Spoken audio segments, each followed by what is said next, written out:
Ali, Ali, Ali, Ali.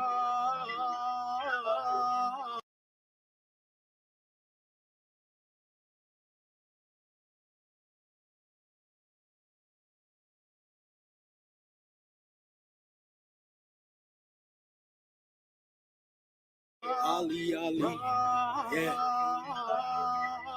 I praise Allah for these lessons. I'm striving to be the message, and I thank Allah for His blessings. Ali was the circle 7. I praise Allah for these lessons. I'm striving to be the message, and I thank Allah for His blessings. Ali was the circle 7. I praise Allah for these lessons. I'm striving to be the message, and I thank Allah for His blessings. Ali was the circle 7. I praise Allah for these lessons. I'm striving to be the message, and I thank Allah for His blessings. Ali was the circle 7. I praise Allah for these lessons. I'm striving to be the message, and I thank Allah for His blessings. Ali was the circle 7. I praise Allah for these lessons. I'm striving to be the message, and I thank Allah for His blessings. Ali was the circle 7.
Islam, Islam, Islam. Moorish America want to rise upon the 7th and give all praises to the great God that speaks to man through man.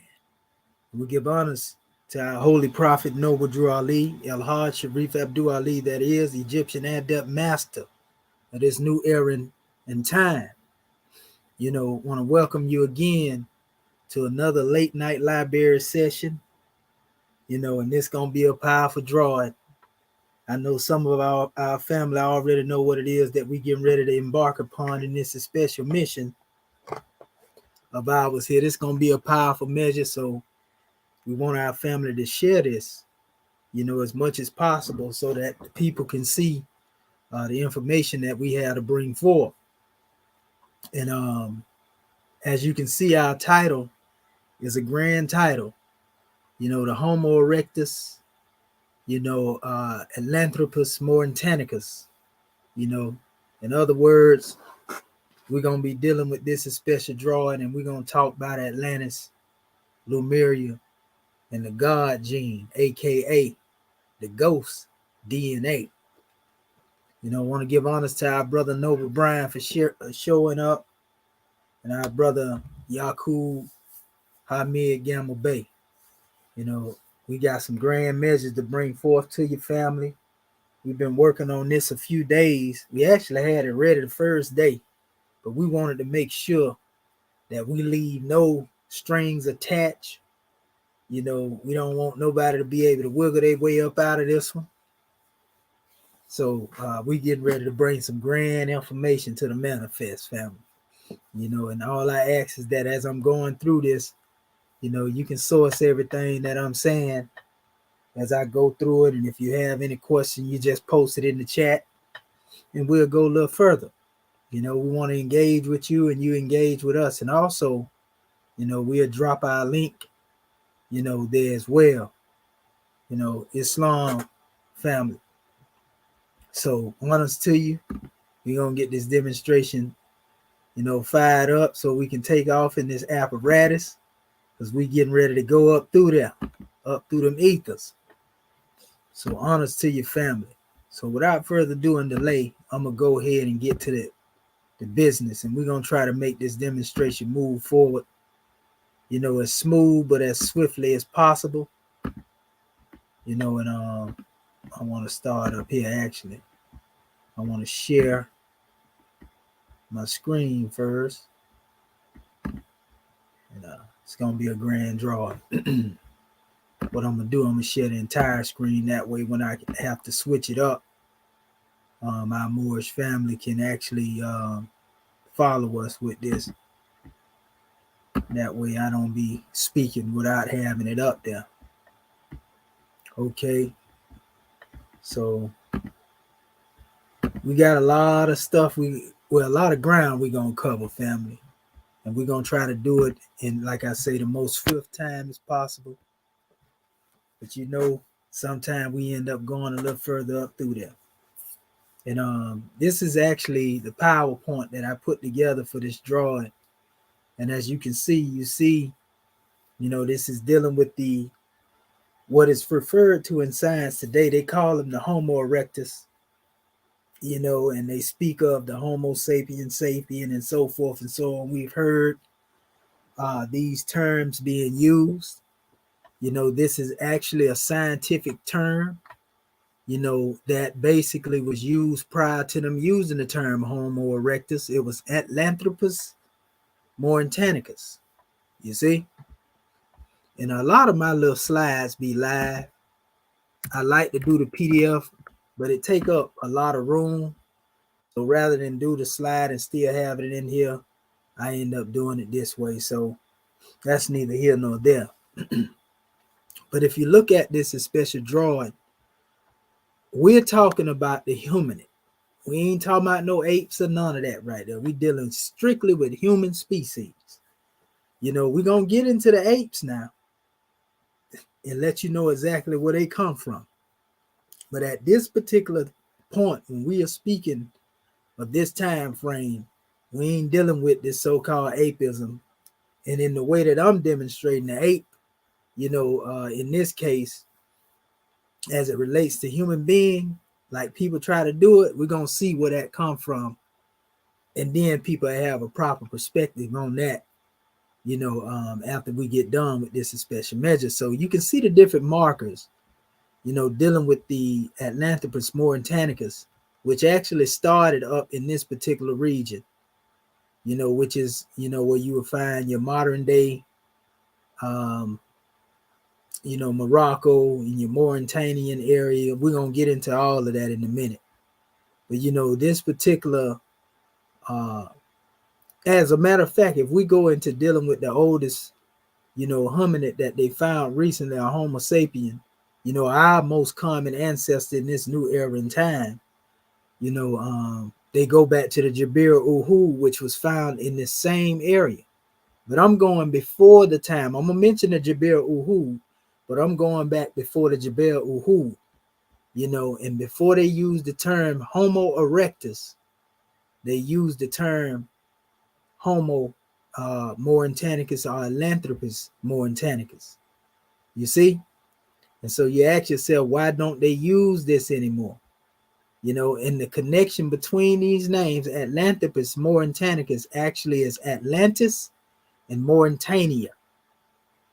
That's exactly what it means, family. Make no mistake about it. Atlantis and Mauritania. That's what that term meant scientifically. This is a scientific term that was discarded. Anything that got to do with telling someone the truth, they're going to try to get that out the way anyway.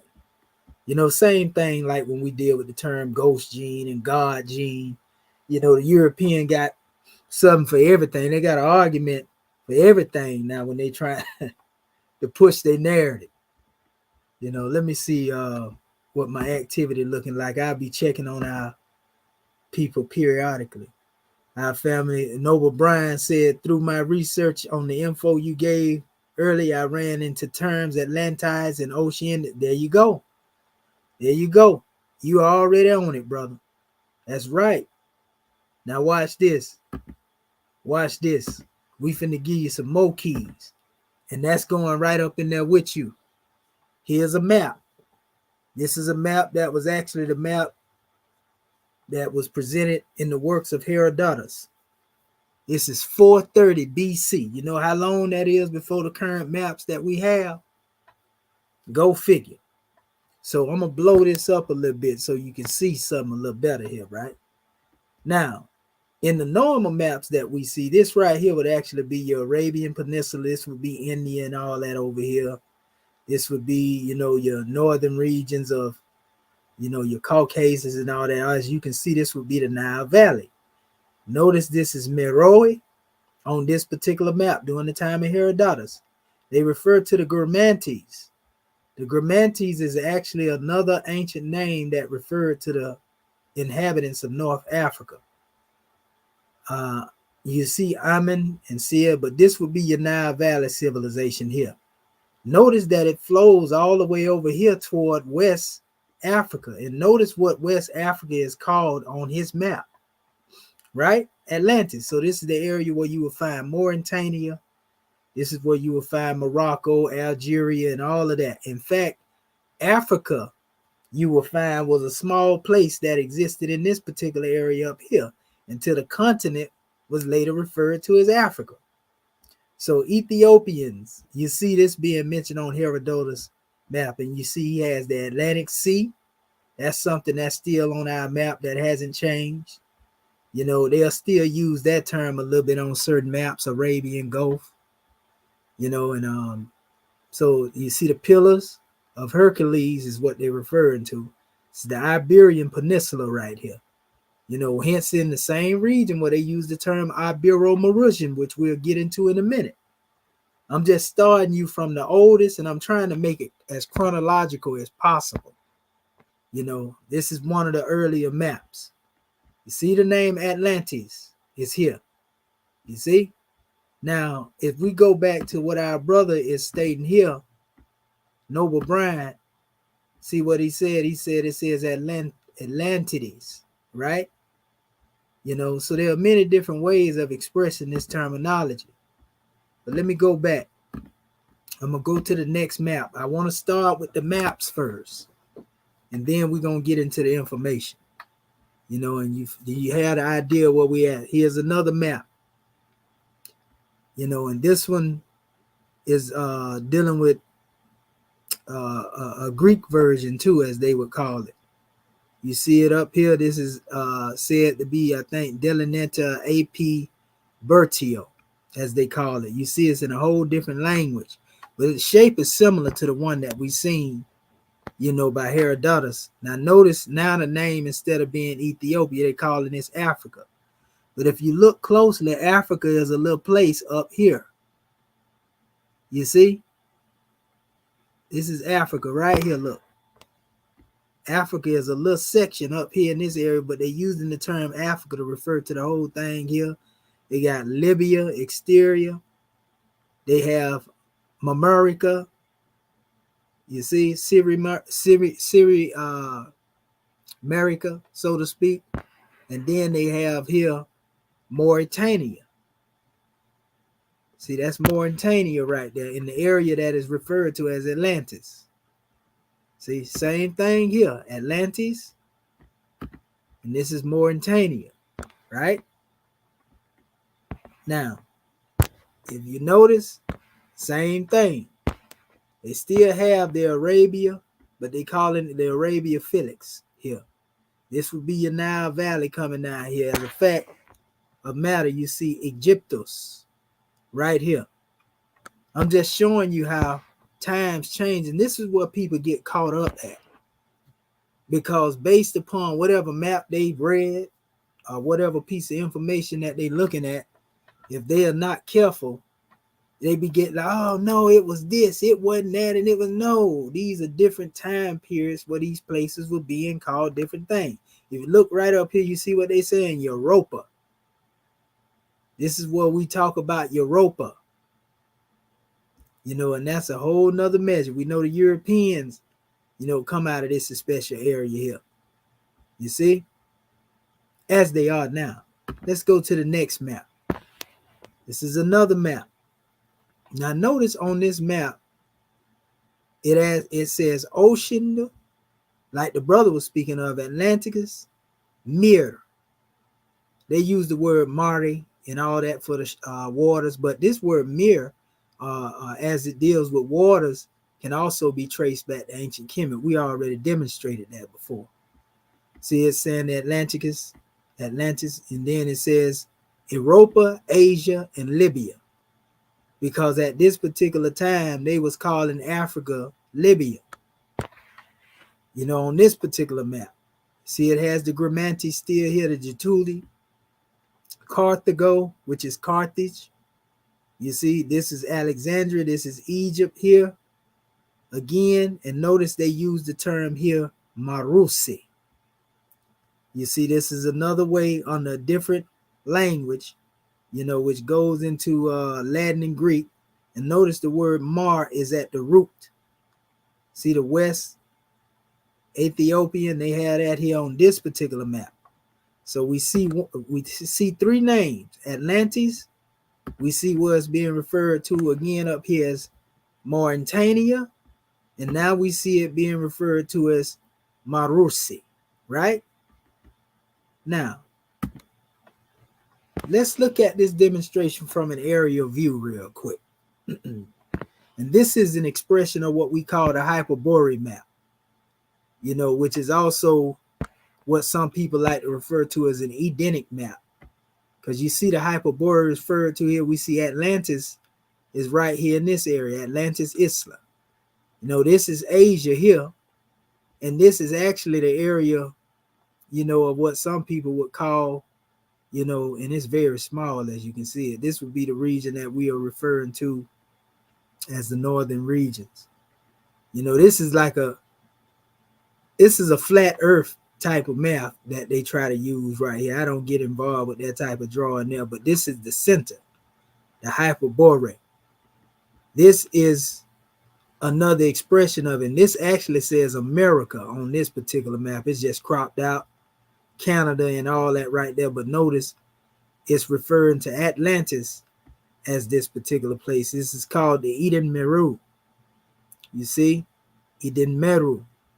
You know, in other words, your Garden of Eden. If you notice something here about this Hyperborean or this Eden Meru map, you can see it has a quadratic expression on it, somewhat similar to how we demonstrate in the Moorish construct of the circle 7.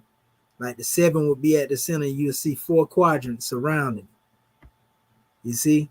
And it's the same here. This is also a place that, if you look at the center, you know, some people have even referred to this as a make of the concept of Turtle Island as well. You know, but that's a whole nother measure. You know, we want to stick to the drawing. Now, here's a more modern map, you know, that was sketched and designed. And you can find all of these maps. All you got to do is look them up. You know, but here you have, if you look, you have what would be considered the continent of Africa. Whether you know it or not, you can really fit the United States of America, Asia, and everything else in Africa. That's how big Africa really is, even though they try to make it look like these other places are big too. But see, if right here in this area it has, and most of you seen this right here before, if you've seen other measures I demonstrated, it's telling you the Moors are here, right? Located in the same region where those who are called Atlanteans, you know, or, you know, Marusi, or Mauritanians, and so forth and so on, in this same area. You see, this is your Arabia Felix that they would call it, or your Arabian Gulf, you know, or what we would call the Arabian Peninsula. And look right here, you see Lemuria, right? Because a lot of time they say, well, Madagascar was supposed to be Lemuria, and then they try to say, well, the Lemurians represent lemurs and they monkeys. Keep. Well, we finna dispel the falsehood when it comes to that demonstration, because this Lemuria aspect actually extends all the way over here on the normal map, you know, even into the Australia area. But see Lemuria right here, and you can see, you know, it's basically showing, you know, migration patterns, so to speak, coming out of this particular area. Here's another map, and you can look this up under the name Kamari Kandam, which is the same area that I just pointed out on this map here. You know, right here behind, you know, this area Africa, between that and what would be America over here. Here it is here just drawn together a little closer. Ancient Lemuria, Kamari Kingdom. And you see this area, that would be the Madagascar, and this would be like a version of the sunken continent, is how they trying to present this. Underwater. You see? And when you come here, you can see the actual map as it would have been when the land was actually above the water. See, Continente, Lemuria, or Kamari Kingdom. If you look up the word Lemuria and you go into Google Images, it'll pull these maps up. You see what I'm saying? And see the connection is actually connected to Australia. You can see they are pulled closer together in this particular map. You know, India here, Africa here, that would be Arabian Peninsula. The same way, again, that it was being demonstrated in this particular map here. So, this is one of the last maps here showing the same thing, but it's simply saying Lemuria, you know. So we want you to follow us in all of this because, like I said, I got some grand drawings that I'm getting ready to bring forth to you. I want to start with this because I touched on this one earlier today when we was in our class. And I'm going to go a little deeper with sources to tap into, websites to send you to.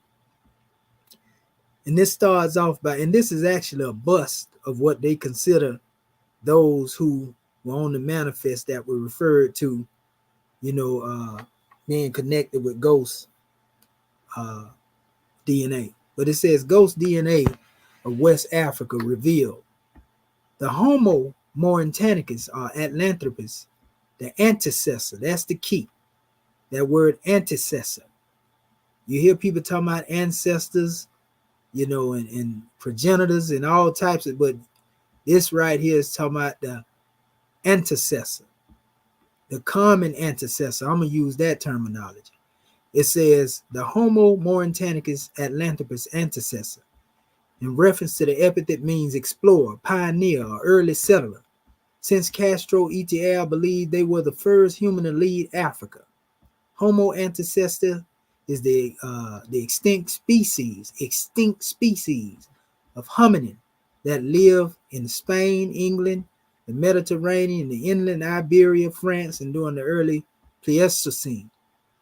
You see, and we're going to show you how this even go back to the same area that we pointed out that they referred to on the maps, you know, as Atlantis and Mauritania. So it says that the antecessor has been proposed to have been a chrono species between H. erectus and H. Hildebrandensis. Hildebrandensis is another, you know, they got different terminologies with it. But it says, while the Hildebrandensis is an often accepted predecessor to the H. neanderthalis, it says maybe H. sapiens or Homo sapiens. The derivation from the Heidelbergensis, it says also the ancestor, H ancestor is debatable, right? But it says the discoverers note that H ancestor may have derived from the African H. erectus migrating to the Iberian Peninsula 1.2 million years ago. See, when you get to talking about time like that, though, the Europeans speculate, you know, they little timekeeping apparatuses can't go back that far. And so that's what made them come up with the ghost DNA concept. We're going to get into that deeper in a minute. But it says here, it says 1.2 million years ago, which directly developed the H. Heidelbergensis. It says in Genesis, it says in 0.8 million years. And it says ago, and then the H. Neanderthalis. It says actually in 0.3 million years ago. And the H ancestor has a face similar to Homo sapiens.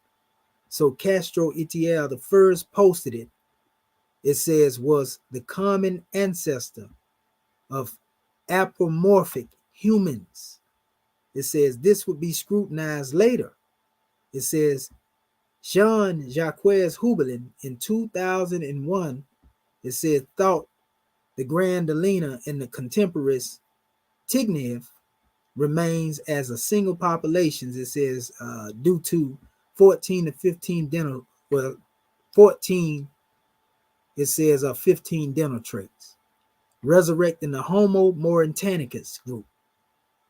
And this is basically them identified with the same group, even though they had a difference in the way they expressed it. But it says in 2007, Castro ETL found, the Tignev, which remains to be much larger and dentally similar to other African specimens. It says, but recommending a usage of the Homo ergaster Mauritanicus to house the North African early Pleistocene specimens. So they still using the same terminology regardless of who they spoke of. This is a proper term scientifically. If you're dealing with archaeology and so forth and anthropology, this is a term that was actually used. All you got to do is look it up. And the reason they use this term is because of the location where they found a lot of fossils, so to speak, when it came to the hominids. Now, let me click this link because that's what I'm doing. I got links, dealing with this subject matter, to go into explaining, what it is that I just broke down of other people speaking of this. And it's a pretty short one. It ain't bad. This is actually talking about how silence can unlock the power of the spiritual gene. Because we're talking about the God gene as well, in relation to dealing with this. Watch this. It says, modern scientists are intrigued by the connection between leadership and spirituality, and they are resorting to the facts found only in the ancient texts of India, right? It says science has taken such significant strides, it says, as in the last 2 centuries, that now it is very few things to discover in the physical world. Science is trying to solve questions that have puzzled man for millennia. It says, so the question is, what is leadership? What does spiritual gene has to do with one's success? This spiritual gene family is the God gene, the ghost gene that's connected to these same people that's being referred to. Remember, when you go back so far, they use the term ghost. But hold up. I'm going to go further into this. It says, what the connection, right? What is the connection? It says, how some people are able to unlock a part of the brain that helps them answer questions about existence and purpose. How are leaders different from the rest of the crowd? What makes them so different? They are equating the ghost gene, with the concept of where true leadership comes from. So the ghost gene has everything to do with leadership, and leadership is being attached to what we call the spiritual mind, because it causes us to think on a higher level. It causes us to think on a more elevated level than just thinking like a carnivore or a cannibal or a savage or something like that. So anyway, modern scientists are intrigued by the connection between leadership and spirituality, and they are resorting to facts found only in ancient texts of India. Now these people have kept time periods that go all the way back into the trillions. So when you look at time such as 1.2 billion years or million, when you see that type of stuff that the European refer to, in their scientific expressions, India and really Kemet are the only people that have ever kept times that go back that far. The Gregorian calendar have never reached 1 billion years. You see what I'm saying? So you know how many different cycles are in 1 billion or 1 million or, trillion years. Come on, man. Okay, so it says modern scientists are intrigued by the connection between leadership and spirituality, and they are resorting to facts found only in the ancient texts of India. India was rooted in science with ancient rishis, munis, sufis, a.k.a. It says that scholars and scientists do not forget that Bhaskara was an Indian mathematician who gave zero to the world. If you read more such ancient texts and scriptures, you will realize Shiva was the chief scientist and doesn't belong to any one religion or practice. He is an eternal being and an embodiment of knowledge and devotion. He is not a religion. He is a philosophy of how to live a responsible life. The modern age would call it leadership, ethical leadership, responsible leadership, and the like. So they are linking our spiritual DNA again into the modern term leadership, you know. So anyway, it goes on to say, it says religion is a part of humanity's culture. It says a link to the traditions and morals that have defined people for years. Science is separate from culture.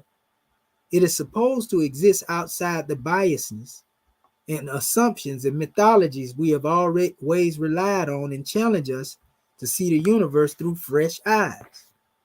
It says now scientists say they have found the spiritual or God gene. American geneticist Dean Hamer discovered the God gene, or what they call the VMA2, the AT2.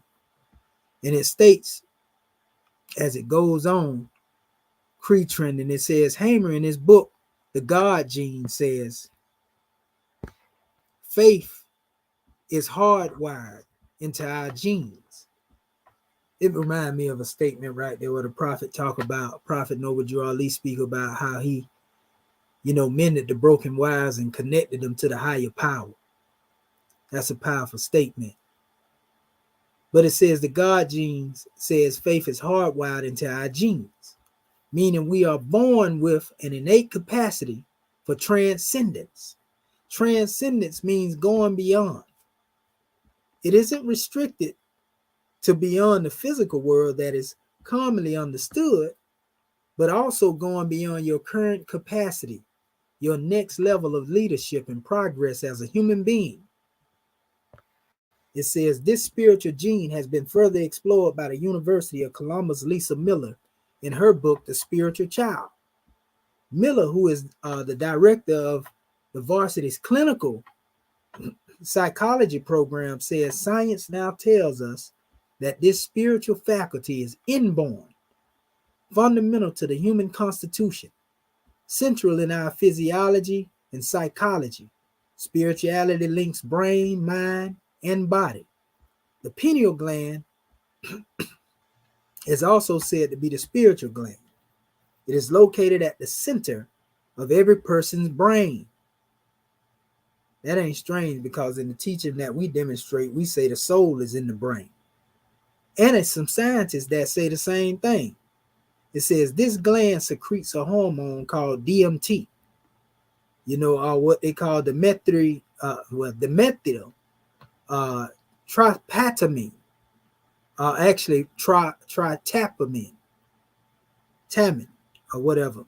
But it says, which is also said to help people achieve a state of spiritual upliftment. DMT is also called the spirit molecule. And this is powerful, right?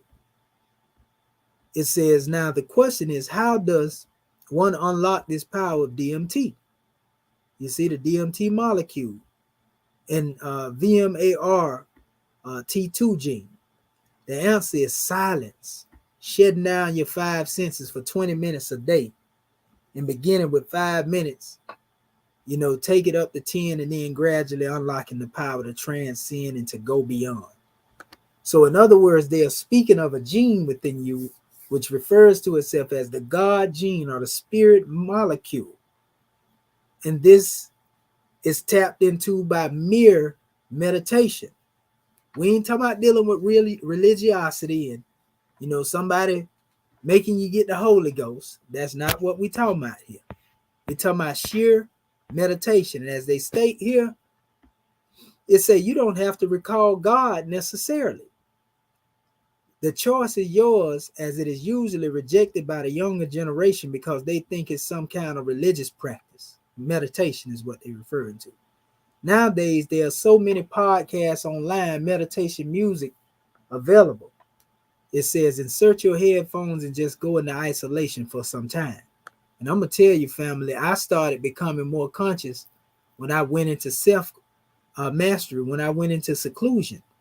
There's even a measure when it spoke of Ra in Kemet, and y'all that been watching my video know what I'm talking about. That's when it said that Ra went into a place called Allah.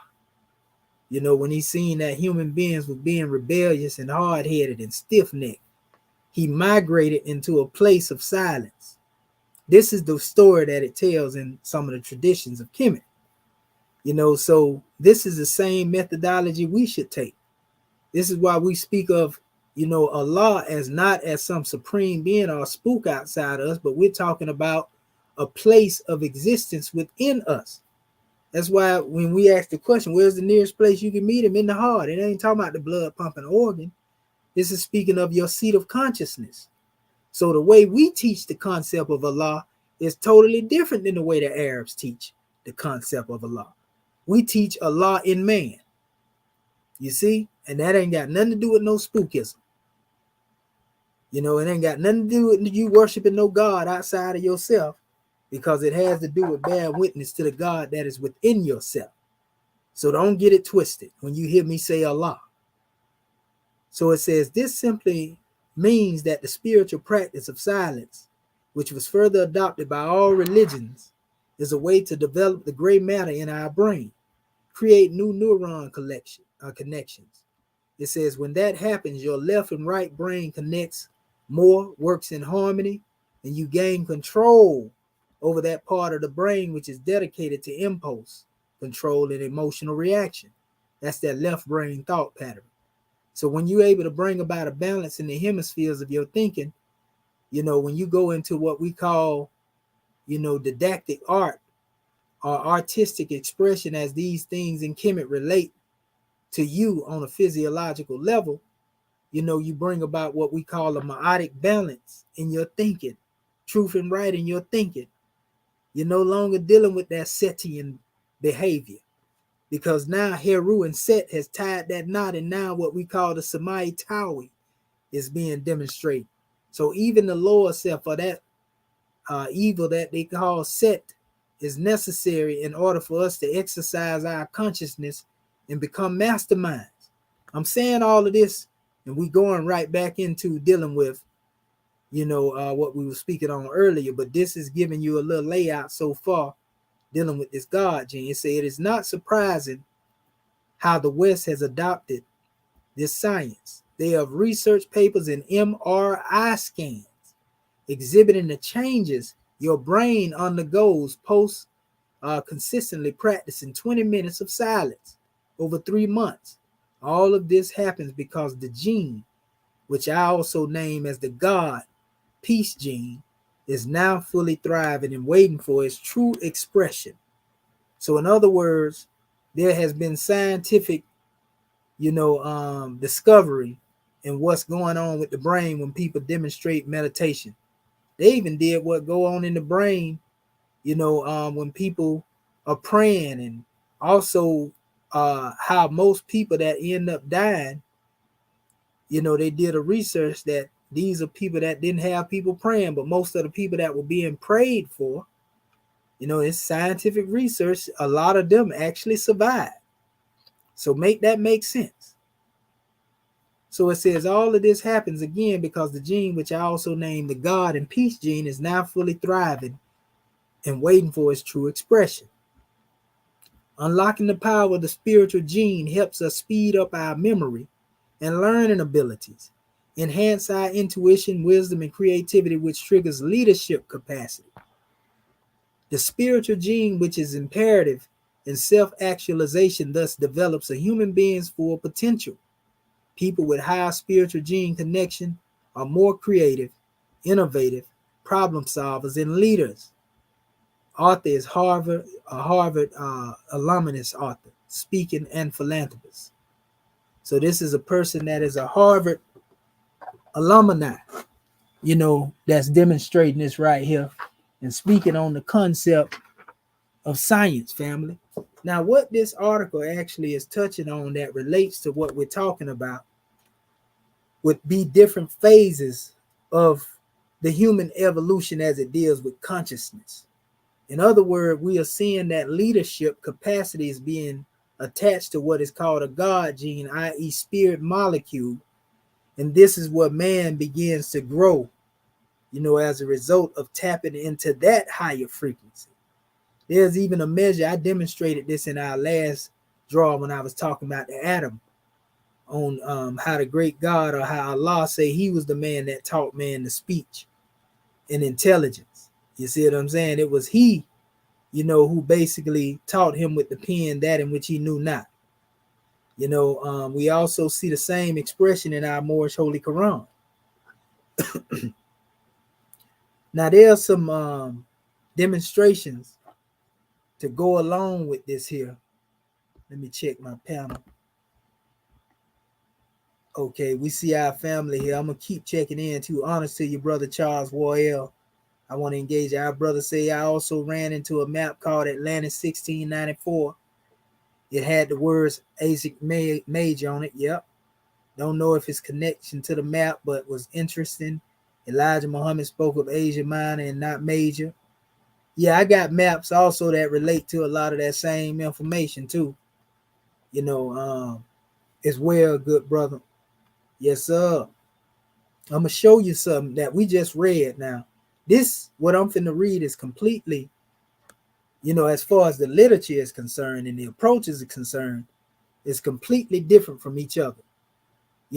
That's just someone in general speaking on science and talking about the spirit molecule, or what they call the God gene, and this dealing with our leadership development capacity. But this is coming from the dictionary of the Holy Quran here. And in this particular drawing, I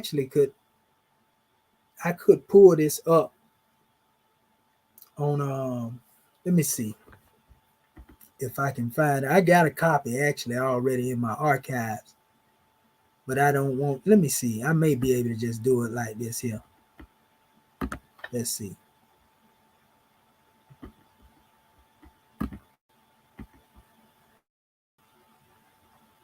I'm trying to see here. Okay. Let's see.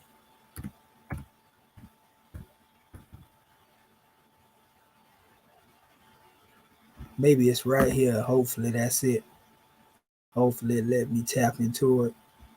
Is that the dictionary of the Quran? Not that one there. I can do it this way too, because I want y'all to be able to see what it is that I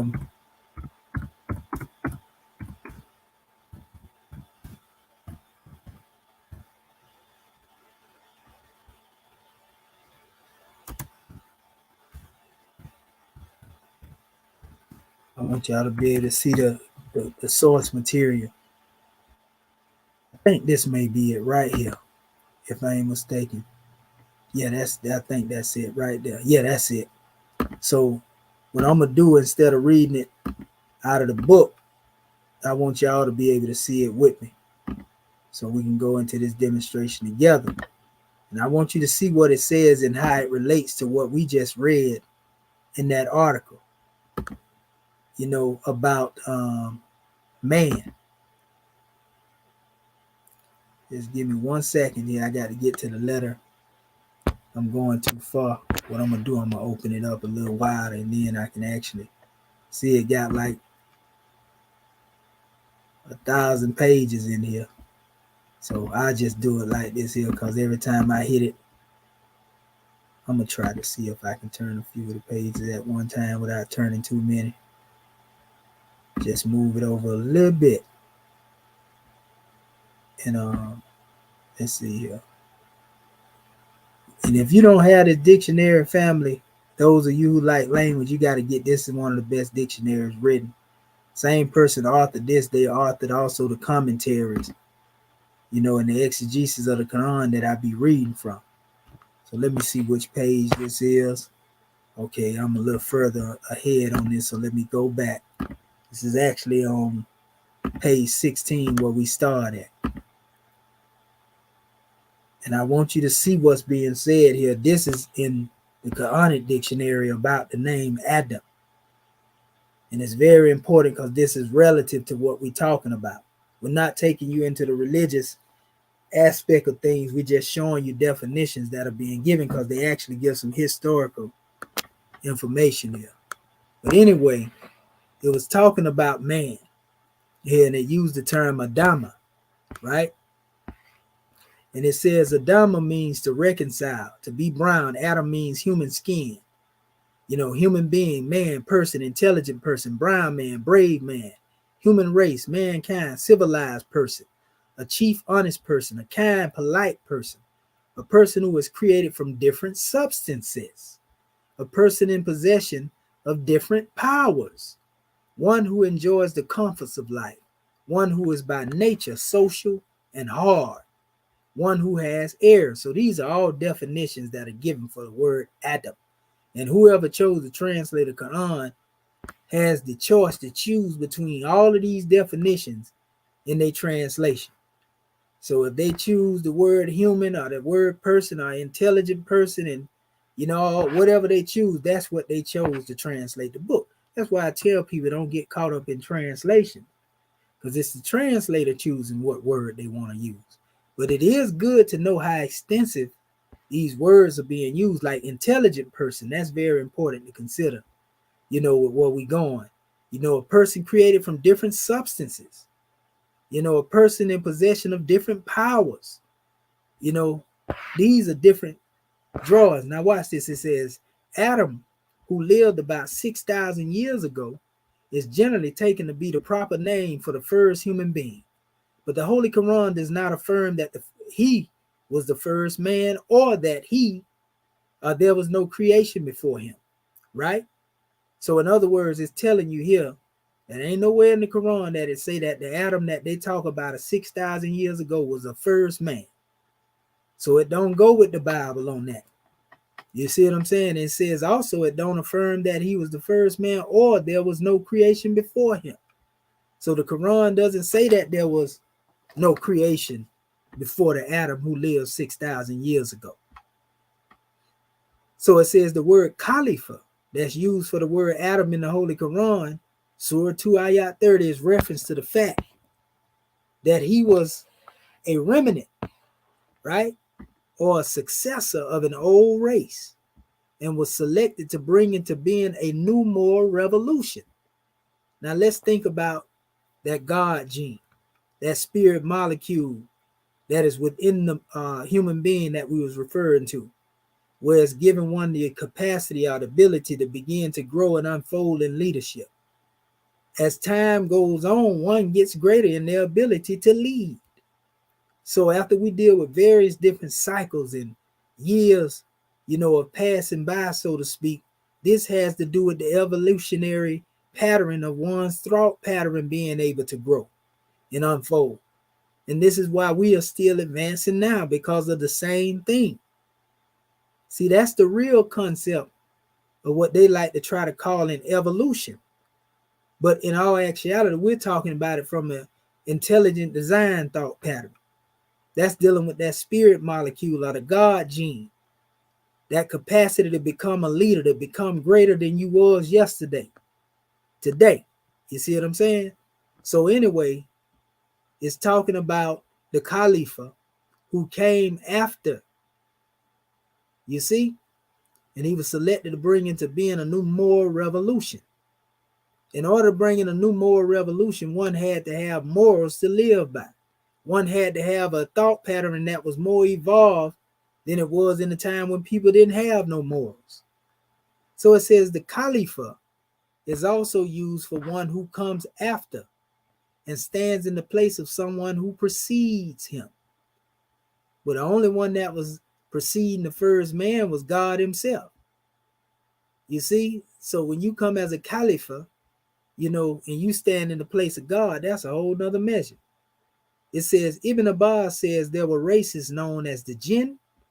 These are terminologies that the Arabs use, him and din. And it says that lived before Adam. It says maybe he was referring to Neanderthals and similar other races.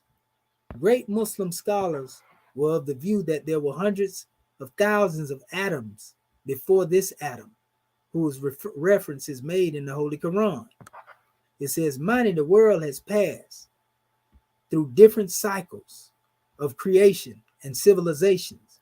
And this Adam, the one that's 6,000 years old, they talk about, is only the first link in the present cycle in civilization, and not the very first human being in God's creation. You see? So there you have it right there. We talking about the pre-Adamites. It says the Holy Quran does not follow the Bible in holding that the world began with the birth of the Adam. And neither the Holy Quran claim that all mankind who are now found in different parts of the world are the progeny of the self-same Adam, or that all the races who lived before this Adam were entirely swept away before he was born. The Quran does not hold that support, in saying that. You see? So the Quran acknowledges pre-Adamites. It states Adam was not the first man. Mankind existed even before him. He was a Khalifa. See, Adam was a Khalifa. Man was a Khalifa to God, the spirit man, the original man, and Adam was a Khalifa to that man. You see? The man that was made in the image of God. So it says, Surah 2, Ayat 30, a successor who follows someone. Muhyiddin ibn Arabi, the great Muslim mystic, says that he saw a tablet of a building which showed that the building was erected hundreds and thousands of years ago. Again, he says that he saw himself in a vision performing pilgrimage with some other people. And this is Muhyiddin Arabi talking. He said, I inquired one of them, who are you?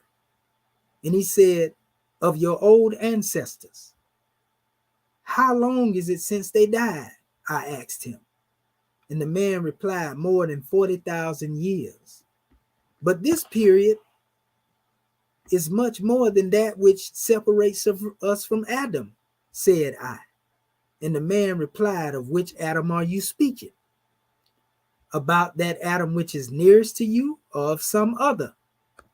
Then I recollect the saying of the holy prophet to the effect that God had brought into being no less than 100,000 Adams. Between each and every Adam, there's a period of 17,000 years. And I said to myself, perhaps these people who are said to be the ancestors of mine were of the previous Adams. You see, Futat al-Makiyah, and that's 3 and 67. It says again, the shedding of blood that's mentioned in the Holy Quran.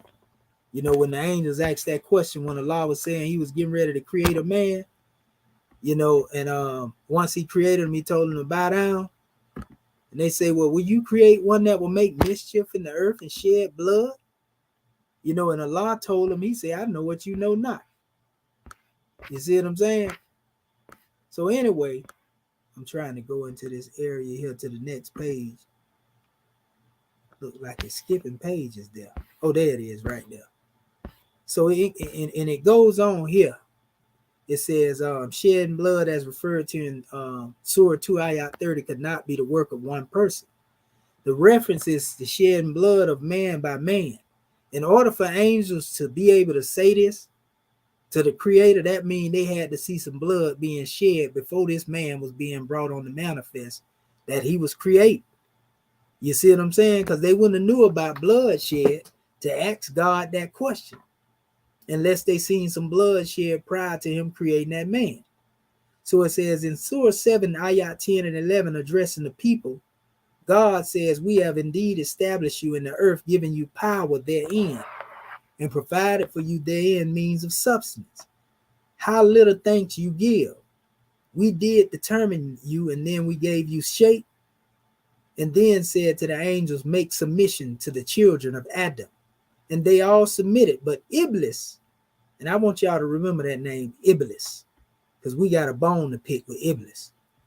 But Iblis did not. He would not be of those who submit. So this is God telling, the children of Adam, also the angels, to prostrate before the man he created. You would say, well, this would be in opposition to Islam. That's saying they tend to worship man. No, he wasn't saying. He was saying bow down to himself that he had placed in the man, that God gene. You see? That spirit molecule that the Quran calls Ruh-Allah, the spirit of Allah. You see? So it says, but Iblis did not. He would not be of those who submit. These verses also point to the same conclusion that human beings were already living on this earth, and it was after the creation of human beings and not just Adam when the angels received this order. The garden which Adam was bidden to leave in Surah 7, Ayat 24 was not the heaven or paradise of the hereafter, because the paradise is a place from whence no body is ever returned out or turned out. You don't come back from paradise once you go there. So it says the word Adam stands also for the children of Adam and for the human being who is the object or the crown and the acumen of all creation. It says, and whose creation became complete. Now listen, this is the key. After a long process or a process of gradual development and evolution by Rab, that's one of the attributes of Allah. Rab, al-Rabil al-Amin, Lord of all the worlds. Rab, who fosters and brings up and regulates the things from the crudest state to that of the highest perfection. So this is God in his process of intelligent design, basically bringing man to different degrees of unfoldment throughout different cycles. And this would be the growth of one's consciousness and minds all the way until we reach the way that we think now. You see what I'm saying? So these are different stages of evolution when it comes to consciousness. So this is what we equate the concept of evolution with, the mind state, and not that garbage that they be talking about when they speaking on some so-called natural selection. That's trash. And it got a lot to do with scientific racism. And we're going to get into it in a minute. So this is, again, God regulating things from the crudest state. What is the crudest state? This go back to your time of your first, Homo erectus and Homo sapien, when the mind was still underdeveloped. So we talk about the growth of the mind, the growth of the brain. We can agree with that aspect. So it says the crudest state to that of the highest perfection in such manner as to make it attain one condition after another until it reaches the goal or its goal of completion. Rab is the author of all existence, who has not only given the whole creation its means of nourishment, but is also beforehand ordained for each sphere a capacity within that sphere provided by means of which it continues to attain gradually to its goal of perfection. That means every ether of the planes, the native planes of everything in creation evolves in its own way. Apes don't evolve into human like they've been lying to you and saying. Apes may evolve as apes and evolve in their own way, but they have not evolved into a human. All species have evolution in their process, but they evolve within their own capacity, in their own ether plane. You see? And the same can deal with cat, dogs, rats, pigs, whatever you want to look at. They evolve, but they evolve in their own ether plane. So it says, by use of the word Rab, the Holy Quran hints at the law of evolution, which is working in the universe. There's no single word in English carrying the word and significance of the word Rab. So it was important that I read that to you, because this goes beyond, the biblical narrative, and it shows you Adam was referred to by different names. But remember, Iblis, we want you to remember that name, because we're going to go into it in a minute. This is very powerful, family. And I'm just checking in to see our family here that's listening. And I'm going to keep giving it to y'all, and I'm going to put the link in here if anybody want to come in here. So now that we have covered that particular portion, I want you to remember this and understand. I don't have to go into all of this, but know the concept of DNA, has to do with everything that deal with genetic material, memory, and how it is this body is sustained. DNA is what sustains the body at the end of the day. And whether you know it or not, the DNA is connected to a God code. And I demonstrated this in the past. That God code is connected to that same God gene, that spirit molecule that we was talking about. You know, we even have the proof of showing you that when you deal with these elements, that they actually deal with, you know, the actual breakdown numerically. When you get into the geometry of it, they actually equal up to the name, you know, that deals with the name of the supreme being in what they call the Hebrew language, YHWH. But that language is not limited to that expression, because even in the Arabic, Yahweh is connected to the same geometry, you know. But that word Yahweh, actually goes back to Kemetic teaching, Kemetic language. So you can't even give them the sole credit, the Arabs and the Hebrews. It go back to Kemet. And I actually already demonstrate this. Actually, the code translate as God eternal within the body. And there's something that is not a part of monkey DNA that the human has.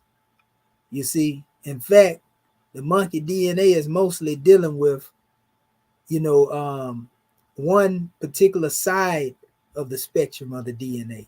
It doesn't have the complete double strand helix that the human has. This is why you can't even compare them to each other like that. They say, well, the monkey is 99.9% close to the human being. I can show you right now where lettuce is 99.9, you know, in percent of the human being. You know what? I'm gonna show this to you. Just since I said I'm gonna show it to you. Watch this.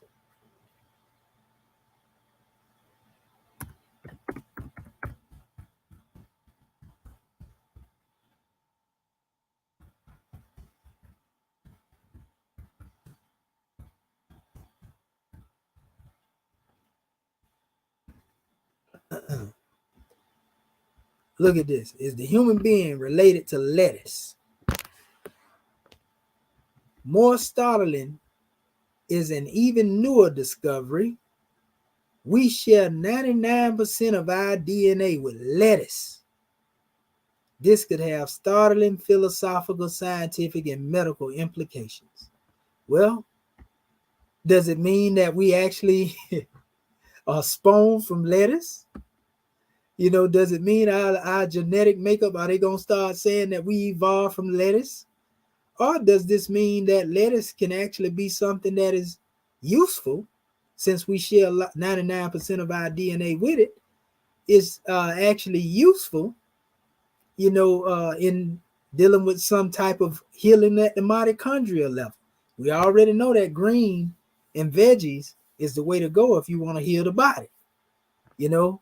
So there you go right there. Do that mean that we lettuce though? Do that mean that we descend from lettuce? We got 99%. And they say the same thing about what they like to call the ape. So this is how you have to look at it. No, we're not lettuce. And we did not descend from lettuce, nor did lettuce descend from us, at least on the physical plane, as far as how we made now. Now, are we made of the same materials and so forth and so on at a basic level of genetics? Yes. You know, and this is DNA. So they can kill that foolishness trying to say that we connected, you know, to the ape, because we related to it by 99%. We related 99% to lettuce too. Okay, let me go further on in this veggie. It's going to get greater as we continue to evolve. You know, so we're going to be getting into the concept of intelligent design, as we already touched on, the God particle, the God code, the God gene, ghost gene. We're just going to be touching on it. We ain't going all the way into it, you know, because we want to save time and really get this demonstration done for real late. It says that anatomy of God and the God body. You know, these are terms that have been used and played with in science. So why not adopt them in this special drawing that's dealing with what I'm talking about? Because it's right on time. Again, intelligent design, the God particle, the God code, the God gene, ghost gene, anatomy of God and the God body. Intelligent design simply being with the fact that these things that exist around us have intelligence in them. whether we want to acknowledge it or not. In fact, it's even in certain scientific areas, they will speak of what they call consciousness around us. But that's a whole nother measure. The God particle actually deal with, what they call the Higgs boson, which they deal with, a machine or a collider, a hadron collider, where they was actually putting particles in the machine in order to see how mass is gained and so forth and so on. And they discover a lot of things in relation to dealing with the God particle, and to be honest with you, a lot of that stuff was being studied on trying to create, weapons of mass destruction is what they was trying to do, and so they don't be studying this stuff for good means all the time, family. And that's why the ancestors and God himself hid a lot of things from man, because men knew all that they need to know. Man, they'd have been blowed each other up. This is the same thesis behind the concept of how Atlantis and Lemuria fell, because it said that they reached such a level in civilization and they started going into a state of competition with each other, and they brought themselves to their own destruction. In fact, that's one of the things that Greg Braden wrote about in the God Code.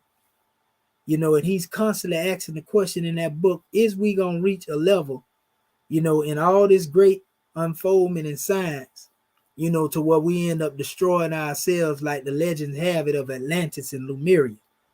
Or will we mature enough in our mind to become more responsible with the information that we are learning? It's either we're going to commit suicide with this knowledge and we're going to blow ourselves up, or we're going to overcome, these low vibrations. So it says the God gene. Also, the God gene, we just spoke on it. Then you have the ghost gene. We're going to get into all of that in a minute. The anatomy of God, and this is all in connection to yourself in all actuality, because God is a representation of the universe. The universe is the macrocosmic body of God, and everything within that universe represent, itself, just as things are represented in our body. We have cells, organs, and so forth and so on. We are made up of atoms, and different molecules and so forth and so on. Well, on the grand scale, God himself, represents the creation. You see, so this is why he is ever present, because he is the creation. He's in you. He's in everything. This is intelligent design. This is how the ancient Kemetic ancestors taught. This is how the nature was the all in all. The Neteru were nothing more than expressions of nature. When you look at the sun is the sun. It's a big ball of fire. But sun rays come forth from the sun. And this is synonymous to the powers of the Neteru, that come forth from the divine sun or the spiritual sun, God, the nature of ancient Kemet. And it's necessary that that sun is in our universe spiritually, just as one is in our universe physically, in order for us to be sustained. So I just wanted to go into that. Now, let's go into some breakdowns in detail. Intelligent design. What is it? It is a concept that suggests that the complexity and the diversity of life, as well as the design and order found in the universe, can be best explained by an intelligent cause rather than purely natural processes such as evolution, which is what you see me demonstrate earlier. Proponents of the intelligent design argue that certain features of living organisms in the natural world are best explained by existence of an intelligent designer, not just by chance, and then at the same token, you can't even talk about how, the so-called evolutionary process took place and how it began, but you want us to believe your theory, your scientific theory, is the whole truth and nothing but the truth. That's crazy. It's easier and more it's more acceptable to accept that there's intelligence in creation. If intelligent design ain't real, then that means that you ain't real. That means that you don't have no intelligence in you. The Holy Quran support this, where it says that Allah's design comprehended the heavens and the earth. How did his design comprehend the heavens and the earth? A design in building processes represent a blueprint, a map, what we call a map of building, so to speak, a master plan. But if his plan has intelligence, that means that the plan is unfolding in and of itself and manifesting what it is that would come forth. And that is what has been deposited as information in everything in creation. That's why an apple seed is producing apples. That's why an orange seed is producing oranges. Orange trees produce orange trees. That's why every particular species produces that which is of itself. And this is a constant replication. We have not seen anything in our era and time produce something different than itself. We've seen men try to manipulate certain aspects of the DNA of things in creation, create monstrosities, cause different type of diseases to come on to manifest as a mistake of playing God. You see, so we know science is not perfect, and science is meant to be a debunkable theory. So I'd rather accept intelligent design. If you want to accept scientific theory, that's on you. But do that. But don't try to force that foo-foo on us. So here we go into the God gene. The God gene is a concept that was popularized by the American geneticist Dean Hamer in his book titled The God Gene. How Faith is Hardwired into Our Genes. We went over that. Published in 2004, the book explores the relationship between genetics and spirituality. In his search, Hamer focused, it says, on a specific gene known as, again, the VMAT2, vesicular monoamine transporter 2. Give honors to our brother Bati Bay for going into this area here early. VMAT2 plays a role in the regulation of neurotransmitters like dopamine, serotonin, norepinephrine, it says, which are associated with mood, pleasure, and overall well-being. Hamer suggested that the certain variants of the VMAT2 gene might influence an individual's predisposition to spirituality and religious experiences. So that gene that you tap into when you use crack, when you use reefer, when you use alcohol, tapping into your dopamine and toxic, flooding your system with toxicity, basically.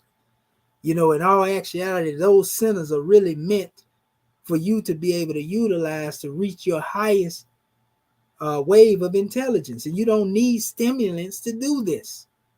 You don't need things to get you high to take you there, things to, slow down your ethers. They call them downers.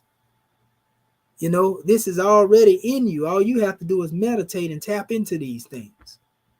You see, that's why they call drinking, taking in the fire spirits. Let's move on. It asks the question here. Pardon self. Let me put this right here back where it's supposed to be. It asks the question here. It says, what is the God gene called? The God gene hypothesis proposes that human spirituality is influenced by heredity. That means inherited. It says in that a specific gene called vesicular what they call monoamine, it says actually is a transporter of VMAT2 and predisposes again humans to spiritual or mystic experiences. This is a part of your makeup. So this is where you tap in the God side of you, or the God DNA, and so forth and so on. Okay, now let's talk about the concept of the ghost. It states, what is genetic ghost population? Population genetics. The group was referred to as a ghost population because they were identified by the echoes. It says that they leave in genomes. It says not by bones or ancient DNA. So in other words, they couldn't find no bones, they couldn't find no DNA, so they couldn't trace, but they know that this particular gene is actually present within the DNA. And that's where it comes from. They call it ghost DNA, and they actually basically existed, the only conclusion they come to is that they are so ancient that they couldn't be detected. And so that's where they come up with the concept of ghost genes, ghost DNA. Look it up. So it says also, do humans have an unknown DNA, an unknown DNA, right? And they use this as a symbol, like an unknown strand being different from everything else. Today's human carry the genes of an ancient, unknown ancestor. Remember, we used that term antecessor earlier. Left there by a hominin species intermingling perhaps 1,000,000 years ago. And that's why they can't really find this in their carbon dating and all other type of dating, that they're using, because it goes back too far. But yet, when we get into the history, we're going to find out that, this ghost DNA, for example, I found out I carry some of it in my DNA specimen, and most of the West African are people that come out of that same region I pointed out earlier, in Mauritania, Atlantean region. They carry the same DNA gene, family. That's where it originates. The mixing took place at with the modern hominin, Homo erectus. It took place, in mixing in that same area that is today known as the Rechat structure, of what we call Atlantis, which is connected to also those who were of Lemurian birth. There is a real place, that is referred to, as we showed you with the maps, but there are also beings that are spoke of here. And notice this is, again, it says today's humans carry genes of an ancient unknown ancestor. Look this stuff up while I'm telling you. Left there by a hominin species intermingling perhaps 1,000,000 years ago. Now I want you to remember that number right there. These species. Next slide. What is the ghost species of humans? On the trail of ghostly ancestor, right? A ghostly ancestor, saliva provides clues to early hominin sex. Scientists at the University of Buffalo have found hints that a ghost species of archaic humans may have contributed genetic material to ancestors of people living in sub-Saharan Africa today. Now remember, I talked about my DNA being sub-Saharan West Africa. You see, it's gonna go deeper into this now. We ain't stopping. I'm telling you, family, we finna remove all doubt with this demonstration. What are a ghost species? This unknown human relative could be a species that has been discovered, such as the subspecies of Homo erectus, or an undiscovered hominin. We call it a ghost species because we don't have the fossils. Huh? Who else do you know it is that predate the fossils? And just because they don't have the fossils don't mean that they won't find the fossils. Because then they'll be telling you, yep, we done finally found out who the ghost DNA is and ghost gene is. But if they try to make it be a European, you already know they twisting the narrative. But nevertheless, this is where the term ghost DNA come from. And if you going back over 1,000,000 years ago, that ain't strange, as it stated, up here in this particular area here. You see? So this ain't stuff being made up. This is scientifically true. We talking about this ghost species. We finna make it make sense in a minute, though. Before they come up with their scientific evidence, we gonna tell you about it. Is there an unknown human species? Scientists have found traces of DNA that they say is evidence that prehistoric humans procreated with an unknown hominin group in West Africa about 50,000 years ago. Ancient humans in what is now West Africa apparently procreated with another group of ancient humans that scientists did not know existed. Huh? Let's go on. You can look it up as I'm going through this demonstration on your own. It says, what color, was the first person on Earth? Because we get into this, there's always arguments about that. Hence, the leading hypothesis for evolution of human skin color proposes that from about 1.2 million years ago to less than 100,000 years ago, archaic humans included archaic Homo sapiens were dark skinned. So we ain't got to worry about nobody trying to argue, about no Europeans then. We done ruled that out already. Check. We can check that one off the list. Let's go further. Which race has no Neanderthal DNA? This information is generally reported as a percentage that suggests how much DNA an individual has inherited from these ancestors. The percentage of Neanderthal DNA in modern humans is 0 or close to 0 in people from African populations, and is about 1 to 2% in people of European or Asian background. And the little bit of Neanderthal DNA that they do find, the 1 or little 2%, it didn't come out of Africa. It came from those who invaded Africa. I migrated into Africa at another time. But in most cases, just like in my DNA, it was saying that I don't have, a big trace of that, at all. So this is what we remove all doubt. Before I reveal, the other measures of this right here, I want to see what my family demonstrating over here in the chat. Yeah. Our brother put it up here. Yes, sir. That's right, brother. In 800,000 years, we finna get involved with all that right there. In a few minutes, we finna go in the show and all of that. In a few minutes. Yes, sir. We've been around a long time. Yeah, we putting that garbage to rest tonight. It's finna get good now. This is where it get good at.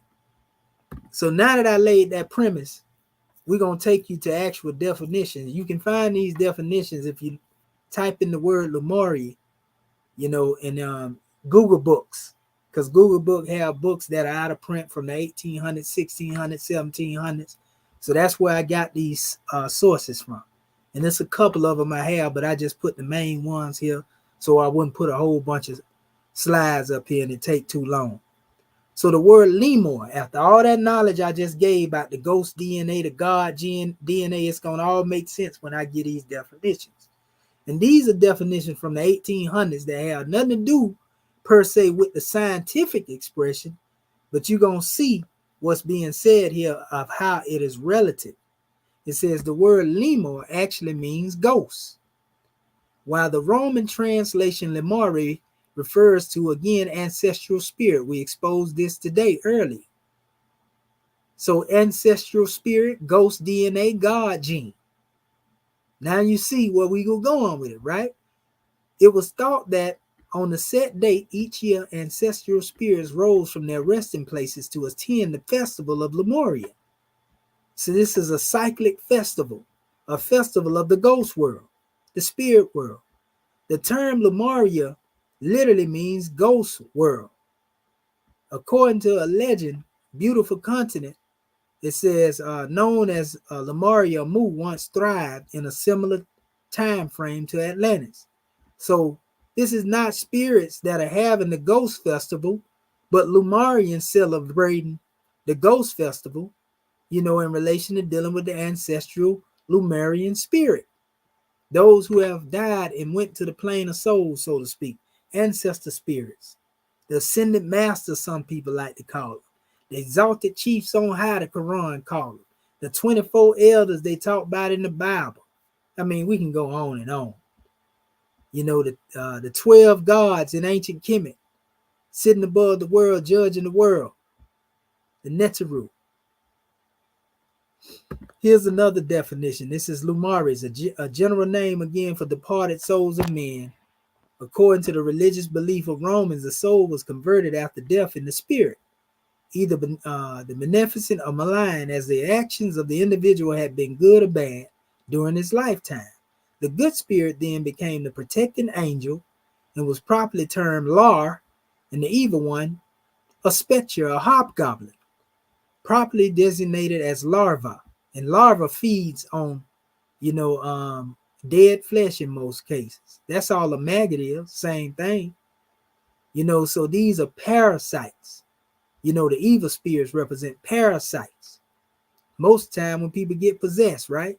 So if we seen people be possessed by evil spirits, and it does work for real, that's evidence enough that there's a supernatural spiritual realm beyond the physical.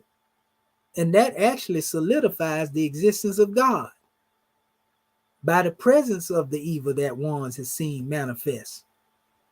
You see, or incarnate, so to speak. If the evil incarnate, then God should be able to exist too, right? We know for a fact that people have been possessed. You know, this goes beyond science, but it's still scientifically proven because we know people have had bad spirits and exorcists had to exorcise demons out of them. If that don't let you know a supreme being, which would be the antithesis to the evil, exists, then what is wrong with you? You can't see them spirits literally with your eyes, but when they get to affecting somebody and tearing them down mentally, physically, and spiritually, you can see that. Now act like you don't know about what they be talking about when they talk about hoodoo and voodoo and voodooing and all that. That's evidence that the spirit realm exists. That's all you need to know.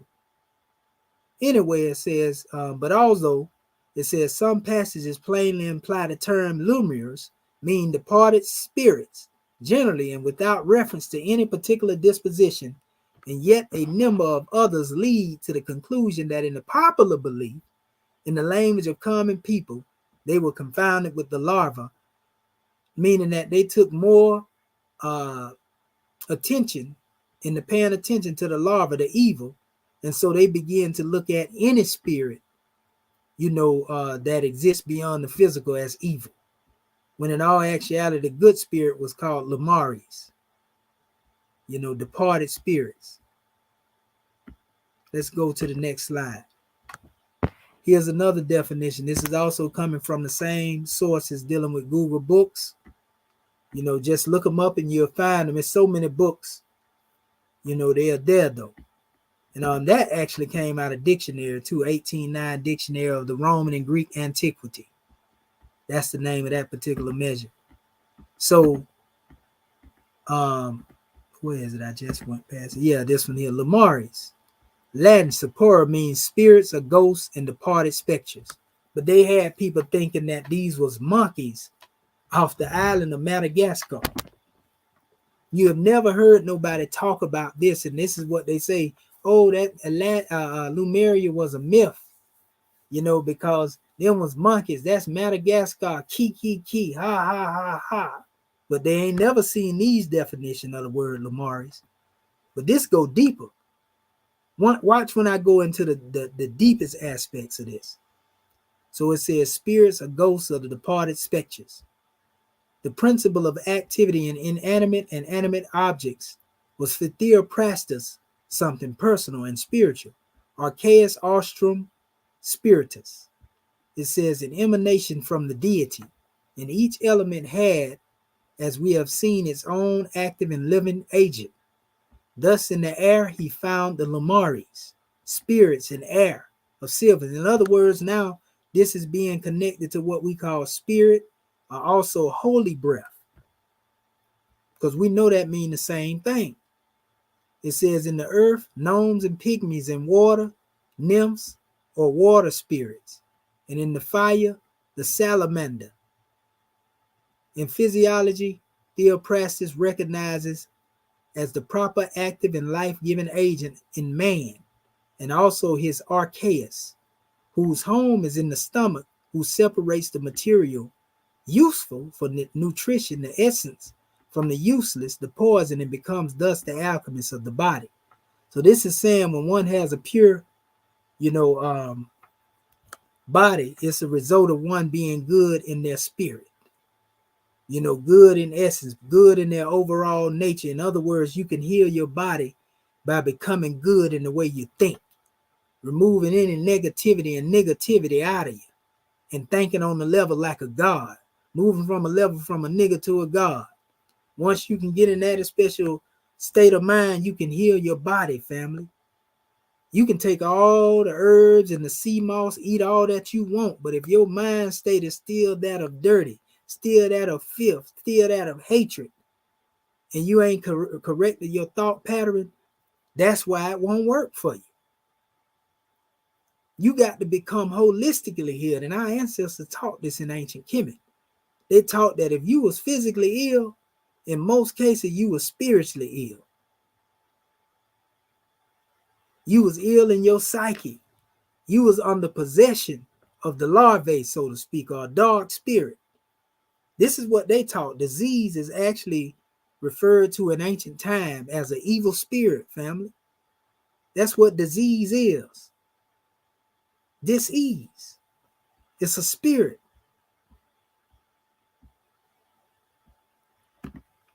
So let me go here. Yes, that's right, family. That's right. I'm just checking and making sure our family, ain't saying nothing. So we want to make sure that our family can really tap into this stuff. I didn't even convert this link right here, but I'm gonna do it real quick so I can tap into it. And this is a very important slide right here. So we definitely got to give you this one right here. Like I say, we want to make it quick as possible. That's why I'm running through them, and I'm getting through them pretty fast. So I want to keep moving at this pace, but I want to make this link active here so I can tap into it. That way I don't have to type it into the website. So let me insert it as a link here. Okay, and once I insert it as a link, I can click on it and take you right to it after I read what's being said here. So now, remember we talked about 1 million years ago, this ghost DNA, this ghost presence. Now, this is actually coming from, some grand records dealing with the teachings of Lemuria. And notice they say over 1 million years ago, Lemuria, right? See, they got the same type of map here, and they showing you Lemuria here, and Africa will be over there to the side. But here it states, and this is an extract, it states, even in the days of Lemuria, men peopled the earth. And this is actually from a book called the Book of Wisdom. It says, and the Lemurian people were of our first type, figures 14 and 15. I actually have charts in here breaking this thing down. But it says the pure Negroes and other woolly-haired races today are remnants of the ancient Lemurians. It says with little change of type except diminution of stature. It says slowly as years passed, the configuration became as figure 22, and they're showing basically the evolution from darker, complexion into the Eurocentric type look after years. But they're telling you here that the Lemurians, they use the term Negro here because it's an old book too. I think it's from like the 1930s. But they was talking about this stuff way back then. And they described the Lemurians as being, in the likeness of our people again. That's that darker race, that connects to being 1 million years ago. You see, they ain't saying it. They won't say Lemuria, but they know who that ghost DNA represent. Here are the root races that you often hear them talking about, in the world, in the circles of conscious knowledge and cosmic knowledge. Lemurian is the oldest race in our particular era. The other 3 and 2 races before that, they were spiritual. They wasn't even dealing with the physical form. That's why they wasn't mentioned, so to speak. You talking about galactical beings. But when you get to the first, in our particular root race, which is the 3rd root race, they say Negrito or Negro or Negrillo. They were the Lemurian. Then you had the Atlantean, which was also dark skinned. You had your Ramanhal people, the Travalis, the Toltecs and the Turanians, the Chinese, the original Semites, the Akkadians, the Mongolians, the Japanese.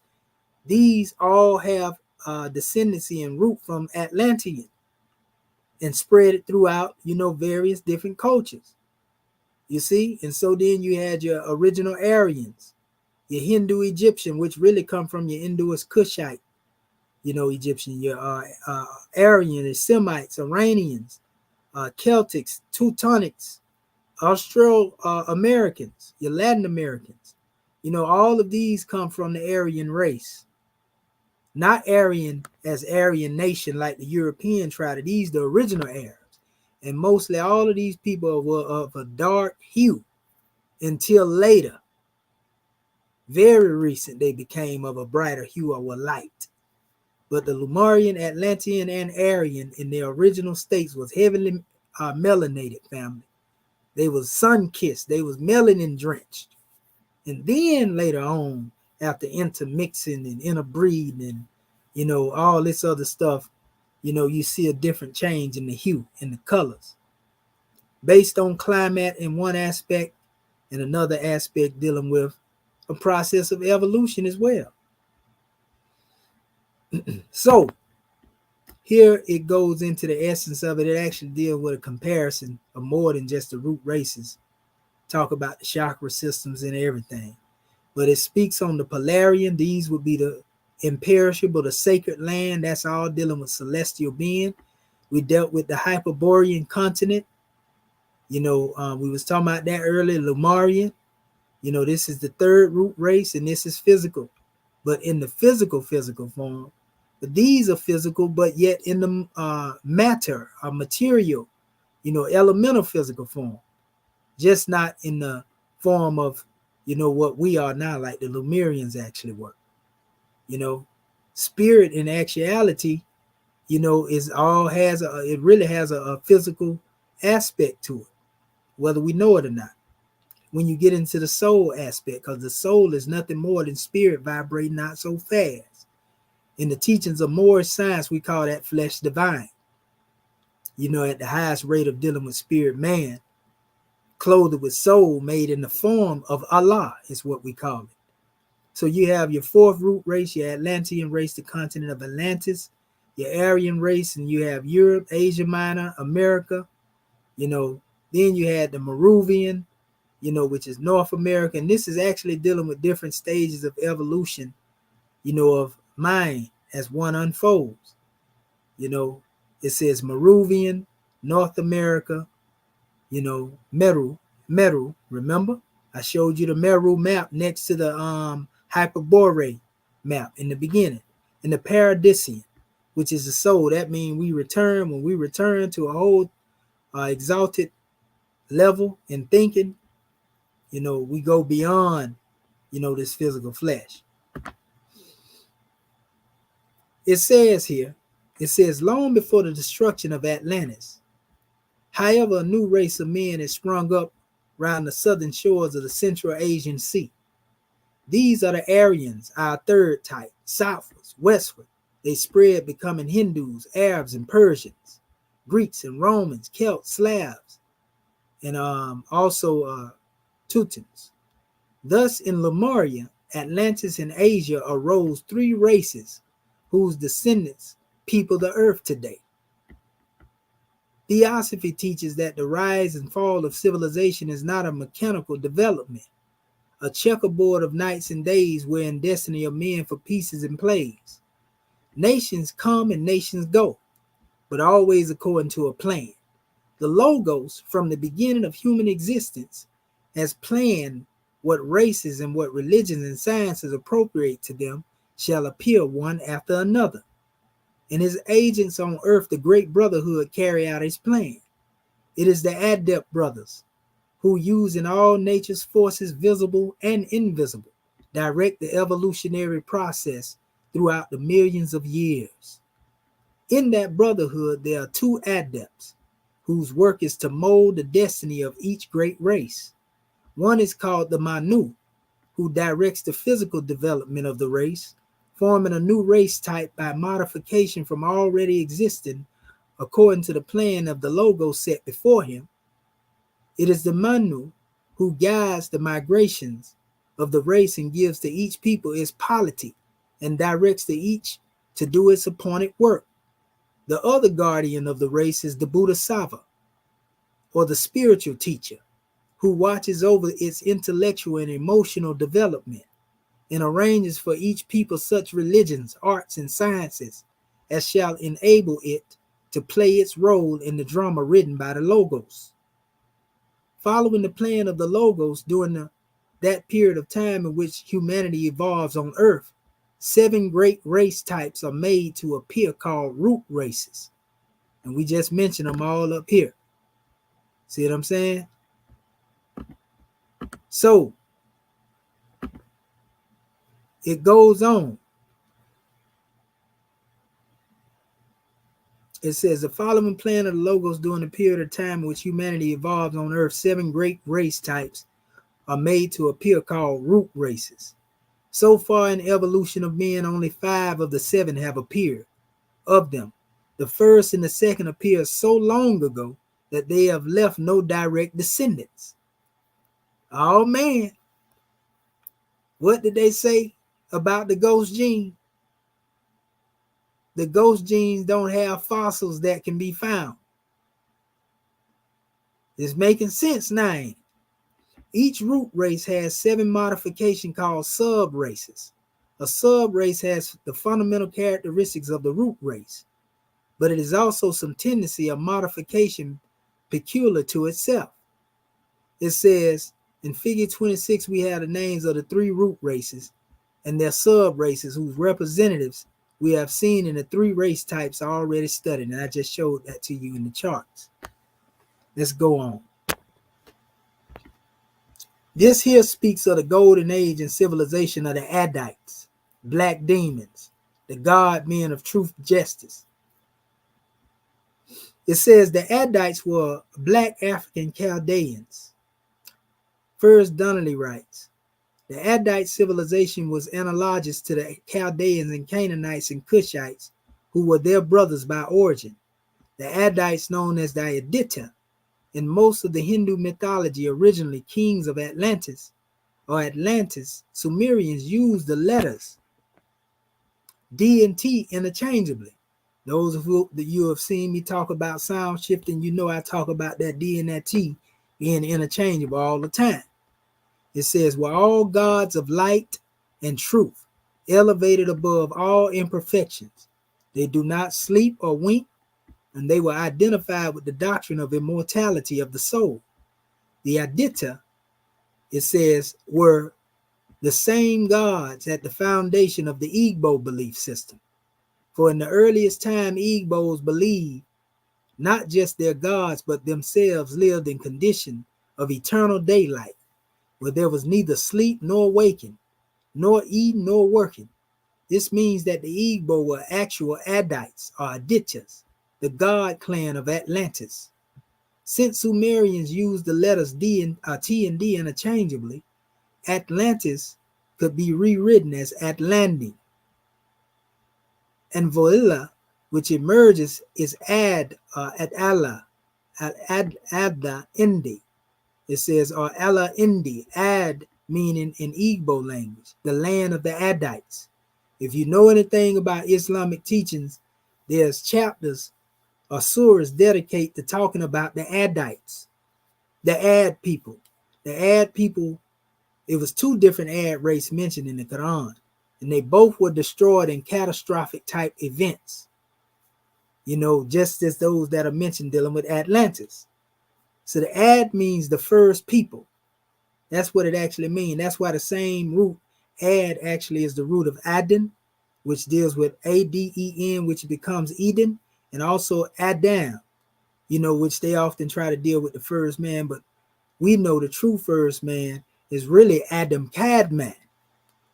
That's the pre-Adamite or spiritual Adam, fleshly divine.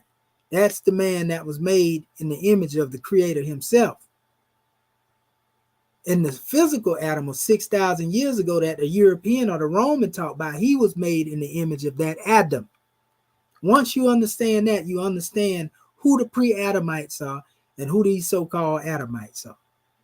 So it says, this linguistic clue reveals that the Adites were the first inhabitants of Atlantis and the intellectual owners of its great civilization. This explains the high civilization of the ape man. Now, this is what we finna get into. We're going to tell you where this ape man come from and their knowledge of writing. And trust me, this is not who you thinking about.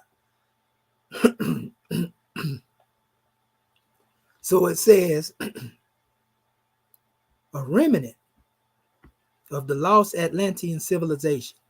Thought in the Emerald Tablet, thought the Atlantean god revealed Atlantis became corrupted by the forbidden experiments of the Anunnaki, causing the great god and ruler of this planet, to whom Thought called the dweller in the bowels of the earth, to issue a command for its destruction. The revelation of the Chaldeans, Canaanites, and Cushites were the descendants of the original Adites of Atlantis is worthy of note. Atlantis was a nation where the Adite seed people, whom we have called cavemen, had originally held sway. This is why they tell you in the story of the Emerald Tablets that Tehuti, when he first went into Kemet, he seen some savages. And he civilized the savages. He taught Alsar, and Alsar became the teacher of ancient Kemet. But there were also, cavies that came from the region of Europe, the Caucasus Mountains. And we're going to get into this ape man. Oh, I gave it away already. I didn't mean to say that just yet. But we're going to get into the origins of this individual and tell you who the real. And this is why they say that we come from ape. They talk about themselves and not us. So don't include yourself in that.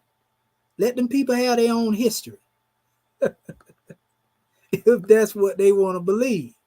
Because we star people. We didn't come, through the evolutionary process of Darwinism. We come from the stars. Anyway, let's go on. It says the third race, hold up.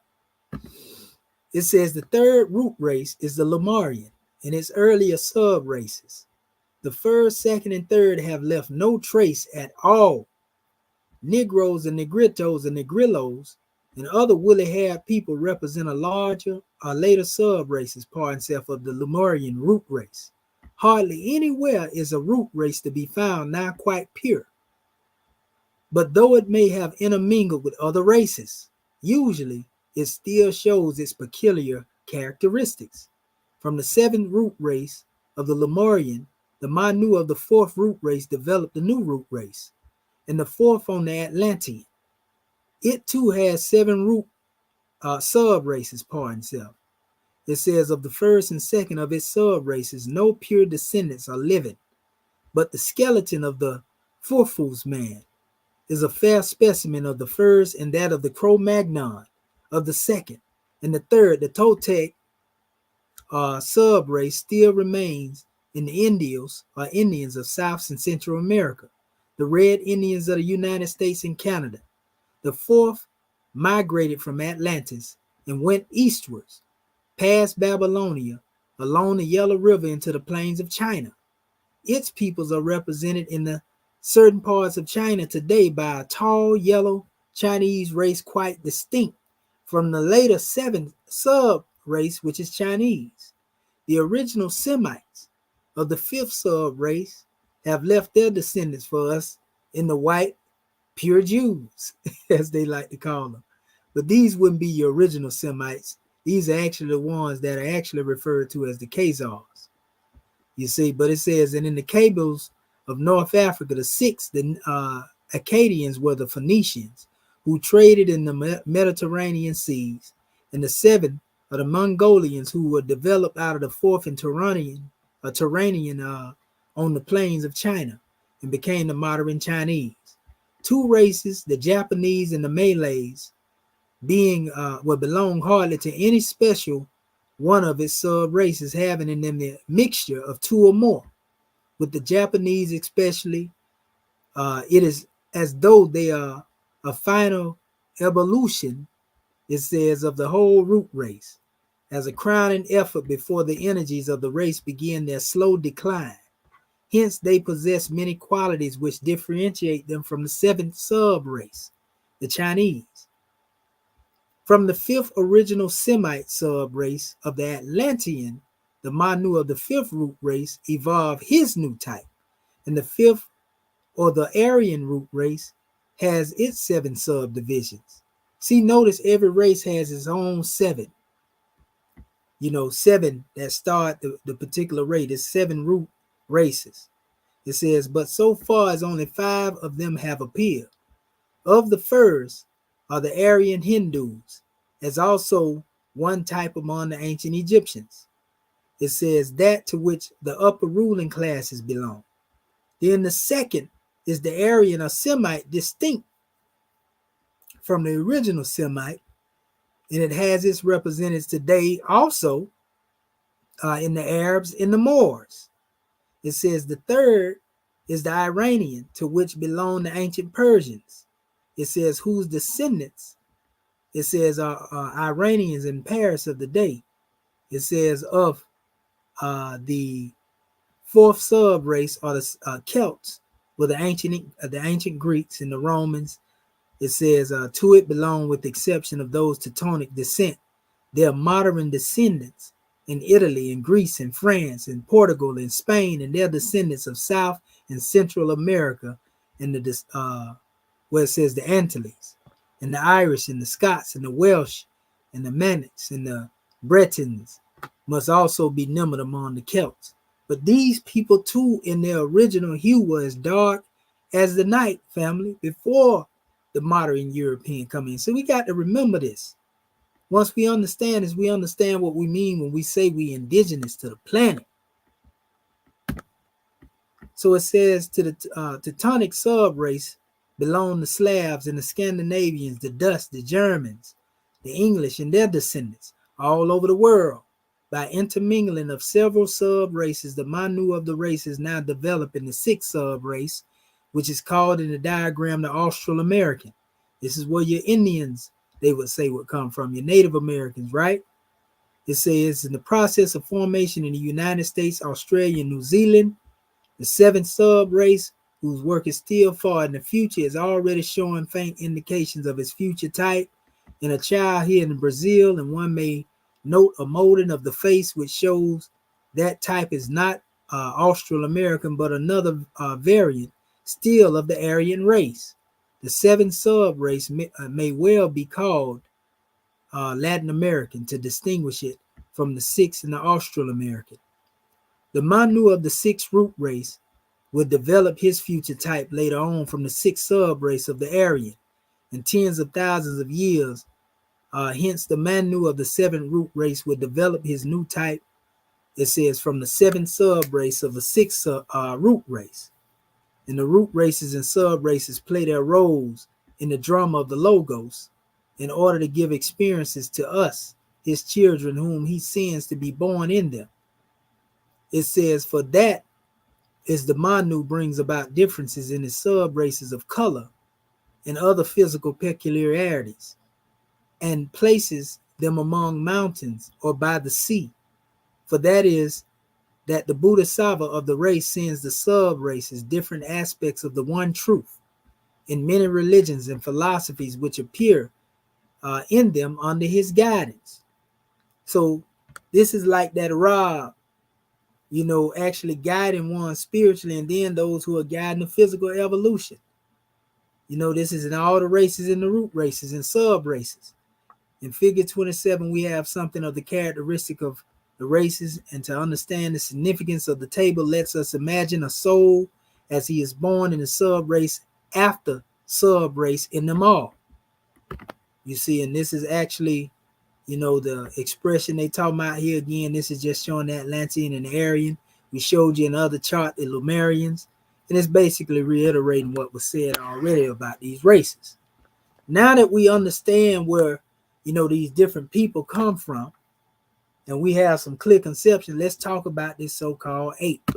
Now, when and where did modern humans evolve? We already know the answer to that question because we just covered it in all that information that we just gave. Now, remember, I didn't, it's a reason why I X'd out, everything that was before the Homo erectus, and you can see it right here. Because Homo erectus is actually dealing with human being. I ain't talking about no human being evolving out of no ape into a human being. But I'm finna get into telling you who this is. It's Australopithecus foolery. Now, remember I told y'all to take heed to listening to the name Iblis? If we really look at this word Homo habilis, it makes me think about Iblis. because E is interchangeable with B and H as well. So if we were to place, an E here, it would be Iblis, just like IBL, ILS. So the Homo habilis, this is what came into being, as what we would call, as they refer to in other measure, the seed of that black demon. And we're going to get into that in a minute. And black has to do with spiritual significance. We ain't talking about dealing with no DNA or dealing with your melanin. That's a whole nother demonstration. We talking about a dark spirit. So we cut this demonstration off here. I'm going to show you why. If you go into the DNA sequence here, you look at the sequencing of the human. Then you look at the sequencing of the chimpanzee, the gorilla. And then they say the common ancestor. You see that their DNA sequencing is not the same. See how you have, the AGGCA, TAAA, CCAA, CCGA, TTA.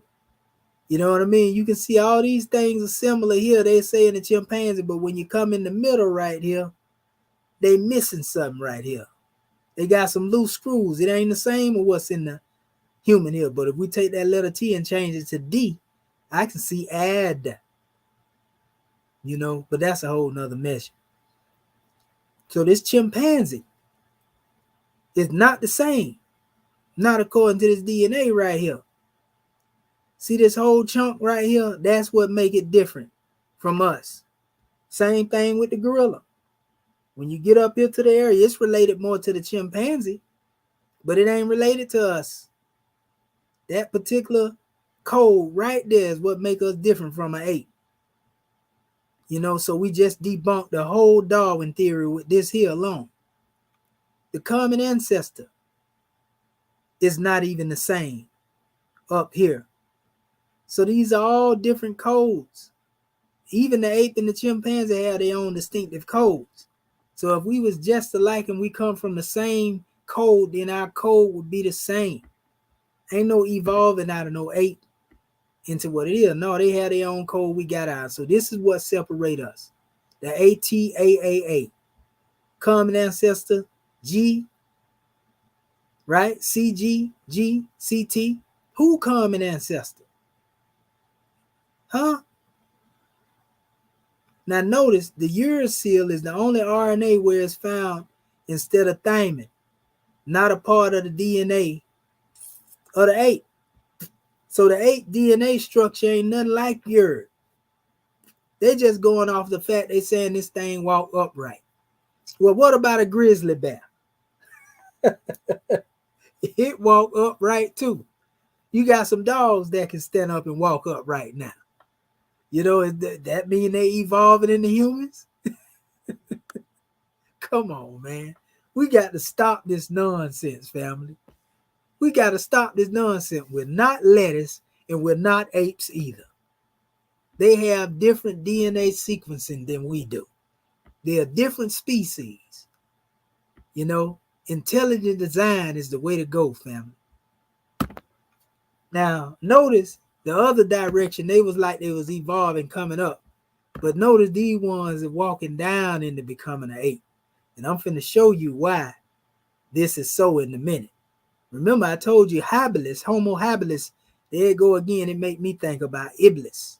And I'm going to show you why really. This is a human being right here.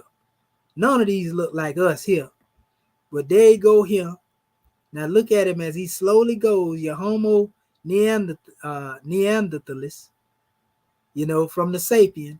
Homo erectus. You know what I mean? This is more like a devolution instead of an evolution. So this is the Homo habilis, and then all the way into your Australopithecus. You see, Afarensis. So this is de-evolution, devolution.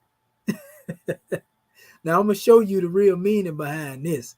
I'm gonna show you why they always trying to connect humans with devils. Did I say apes? Or the devolution that they call an evolution? I'm gonna show it to you right now. Watch this. Hold up. Let's see. That link ain't popping. So what I'm gonna have to do? Oh yes, it is. It's just taking a little while. Oh, it done opened 3 of them up. Goodness gracious. Let me make sure that my link's still showing. Oh yeah. We finna give it to them today, family. I told them. They think it's a game. When we get done with this here, ain't nobody gonna never be able to fool y'all no more. Not with that old ape stuff. Some of y'all know better anyway. Let's go to the Quran and what it says. Remember I talked about that devolution or de-evolution? This is Surah 2, Ayat 65, and you know the case of those of you who broke the Sabbath and how we said to them, become apes, despised and hated. So you know, this is a surah talking about a people being turned into apes for breaking the Sabbath. Now you know the Sabbath represents the 7th day. Now in the book of Genesis, the 7th day, this is what they said that Adam's supposed to took the apple.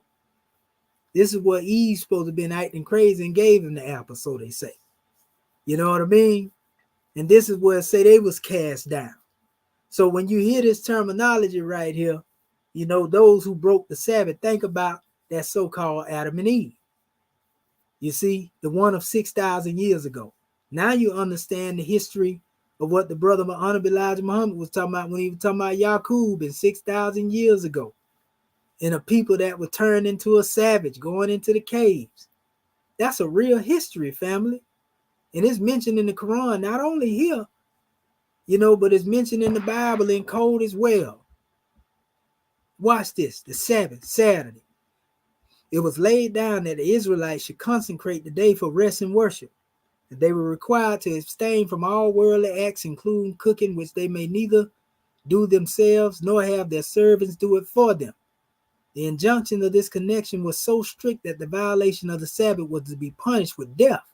See Exodus 31, 12 through 17. When religious and moral decadence, however, spread among the Israelites, and they indulged in open desecration of the Sabbath, so much so that in Jewish towns trade and commerce were carried out in broad daylight. The details of this incident, are mentioned in Surah 7, Ayat 163. The exact manner in which their transformation into apes took place is disputed. Some scholars are of the opinion that the transformation was a physical one, while others hold that they were invested with attributes and characteristics of apes. But both words and manner in which this incident is recounted in the Quran seem to suggest that what took place was a physical transformation of certain persons into apes, rather than just a moral metamorphosis. What seems plausible to me is that while their minds were allowed to remain intact, their bodies were changed into those of apes. God, oh, this is terrible. So now you see why there are certain people that are referred to in this particular way. You see, now we understand the devolution that they call in the evolution. Remember, I showed you the one here. We cut this demonstration off in half here, you know, because we know good and well that this here ain't got nothing to do with us, you know, but everything else, the Erectus on up into that, we can deal with that. Only thing we don't deal with is this, you know, turning a European all of a sudden when it become Homo sapien. We know that's dealing, because these charts actually were taken from charts dealing with, you know, the evolutionary scientific racism, and that's why they got it there. They want to make it look like they the superhuman that evolved after everything else came. So I just showed you the devolution process, how ones would turn into apes. Now, when you understand this, when he say, get ye down from here in the Grand Quran, you know, one became ape-like in their disposition. Y'all ever heard the story of Nebuchadnezzar? You know, where they got this one where he was a king and a ruler, and next thing you know, that one was crawling on all fours and became like a beast. You know what I mean? So this thing ain't being demonstrated like this just in, you know, the Quran. You know, even the Bible is depicting this thing, man. Hold up. Y'all think it's a game. Some of our Moorish kids know what we talking about, but the people that don't know, they finna learn today. Let me see. Is it? Yeah, there you go. It's actually in the Nebuchadnezzar. Watch this. I'm gonna just do this here. Cause he was a king, man. That boy would cut up like he was doing all type of crunches and, you know, forearms and back arms and everything. But this is what Nebuchadnezzar ended up looking like. You know what I mean? When he played with the Most High. You know what I mean? Come on, family. We can't make this stuff up. So if he was able to do it in the Quran, well, in the Bible, the Piscean records originally, and we shouldn't be surprised that he would depict one in this way. Look at this one in the field, crawling with the beasts of the field, family. Huh? I wonder, did he break the Sabbath? Somebody tell me, did Nebuchadnezzar break the Sabbath, man? Did he break the sacred day to get this type of punishment? See that right there? It say he was struck with insanity for pride.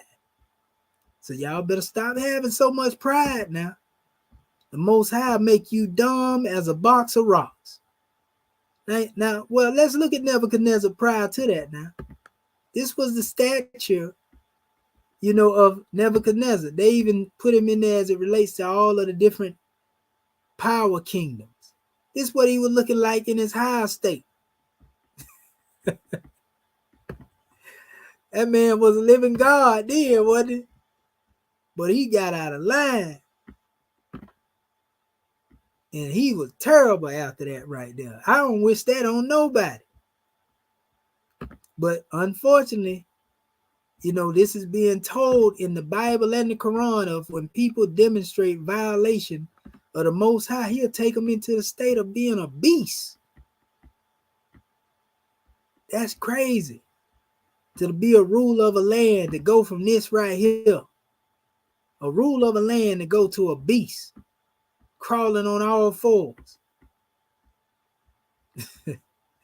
Y'all see what I'm talking about, family? Do you see what I'm talking about?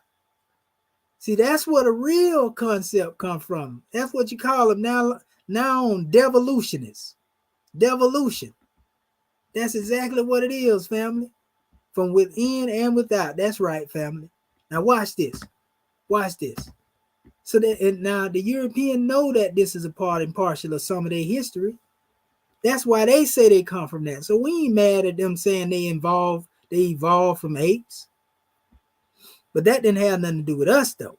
That's what we trying to get you to understand. So now when you go into the teachings that was taught in the NOI and taught, you know, by us first, it makes sense now. Who were Adam and Eve? They were the ones who brought about discord in the holy city of Mecca and were cast out. Where did they go? They went into Europe. What is the modern name given to their children? Romans. What is the shade of their skin? Pale. Who is guarding the holy city of Mecca today to keep them from returning? Angels. What is the name or modern name for those angels? Arabians. What is the shade of their skin? Olive. So he was talking about the original Cushite Arabians, as dark as the olive, melanin drenched. Are the Moorish Americans in relation to those angels?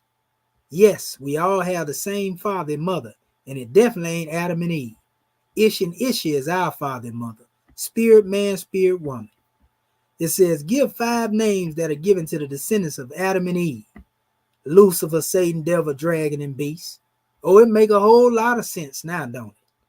What is the devil sometimes called? The lower self. What happened to Nebuchadnezzar? Where did his pride get him? Into the lower self. What happened to the people that violated the Sabbath? What were they turned into? The lower self. Devolution. So it says, how many selves are there? 2. Name them, higher self and lower self. What people are, people represent the higher self. The angels who protect the holy city of Mecca. What people represent the lower self? Those who were cast out of the holy city and those who accept their teaching. So if you accept the teaching of those who came through the line of devolution, then you too you will become a part of that devolution. So the devolution is in their end has come.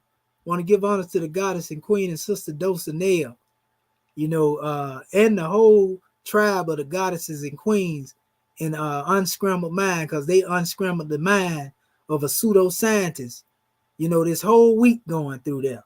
That one they call the same one that I beat up with this same information I'm giving to y'all now. The sister done took him off the count and exposed him for the fraud that he is.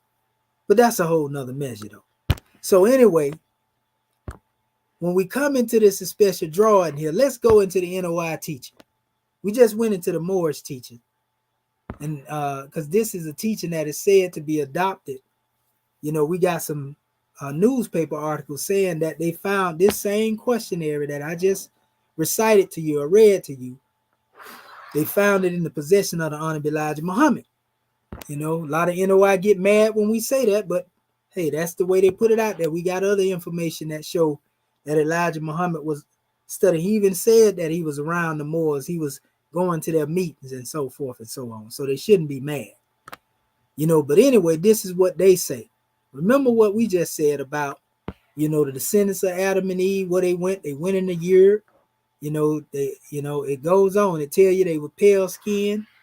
So let's go in here to this lost found Muslim lesson number 1 that came after what Prophet Noble Drew Ali taught. Why isn't the devil settled on the best part of the planet Earth? Now, we do know over here called the descendants of Adam and Eve. Hold up. Lucifer, Satan, devil, dragon, and beast, right? It says, why is it the devil settled on the best part of the planet Earth? Because the earth belongs to the original black man. This day language they're using. Knowing that the devil was wicked and there will not be any peace among them, he put him out on the worst part of the earth and kept the best part preserved for himself ever since he made it. The best part is in Arabia, the holy city of Mecca. Now let's go back over here. What did we say? Who is God in the holy city of Mecca to keep them from returning the angels? Where was Adam and Eve put out from? Where did they bring about the discord? In the holy city of Mecca. You see, this was being taught before the NOI came into existence. Now notice it say they was put on the worst part of the planet Earth. You see? And we know that it tell you here that they were sent into Europe, right? Watch this in the NOI lesson. The colored man, a Caucasian, is the devil, they say, right? Why do we run Yaqub and his maid devil from the root of civilization over the hot desert into the caves of West Asia? They now call it Europe. What does the devil bring with him? What kind of life did he live? Then we tell you about those who were cast out and those who accept their teaching. It says, what kind of life did he live and how long before Musa came to teach the devil of the forgotten trick knowledge? It says, because they had started making trouble among the righteous people, telling lies and accused the righteous people, causing them to fight and kill one another. What did they say up here? Did the prophet Noble Drew Ali say by Adam and Eve? Who were Adam and Eve? They were the ones who brought about discord in the holy city of Mecca and were cast out. We got to keep going back and forth so you can see this, family. It says, Yaqub was an original man and was the father of the devil. He taught the devil to do his devilishment. Remember I was talking about that black demon demonstration? The 8 man and so forth and so on? Uh-oh. It says the root of civilization is the Arabian desert. And we took from them everything except the language and made them walk every step of the way. And it was 2,200 miles he went savage and lived in the caves of Europe. Europe means hillside and rope is the rope to bind in. It was 6,019 years ago.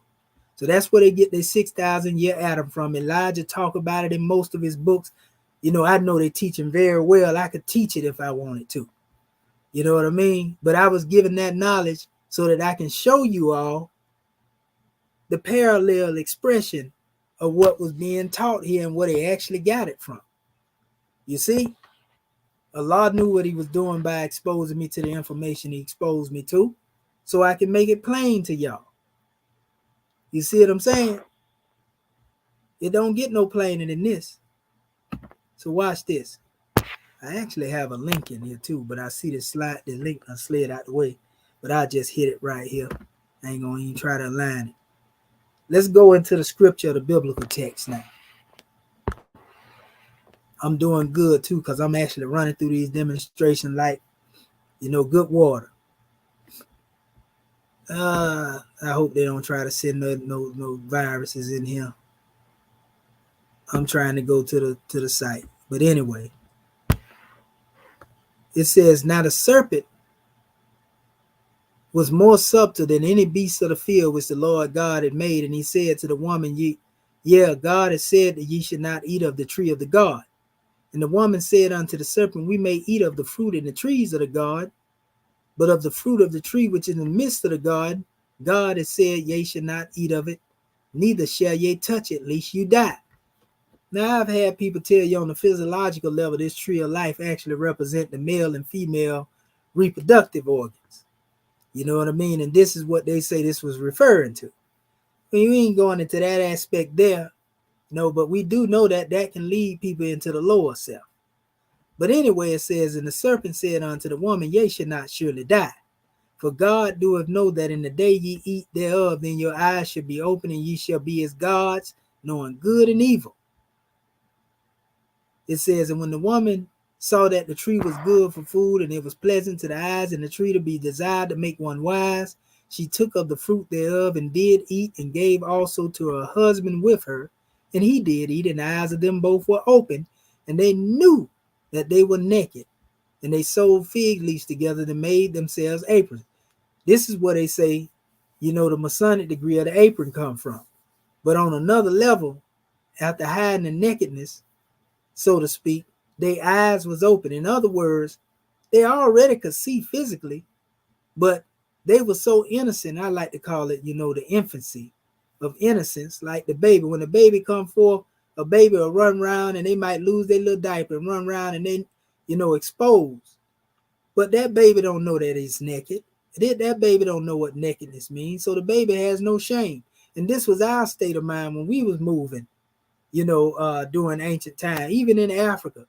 These things are not seen in this way. But when one's eyes became open, one's say, we was naked. So the great God Allah, according to the Bible, they say, well, who told you was naked? Because if you was in a high state of mind, in the state of consciousness I created you, you wouldn't even know that you had a physical. You wouldn't even know that you was a body. So anyway, this is where one began to fall in a vibration.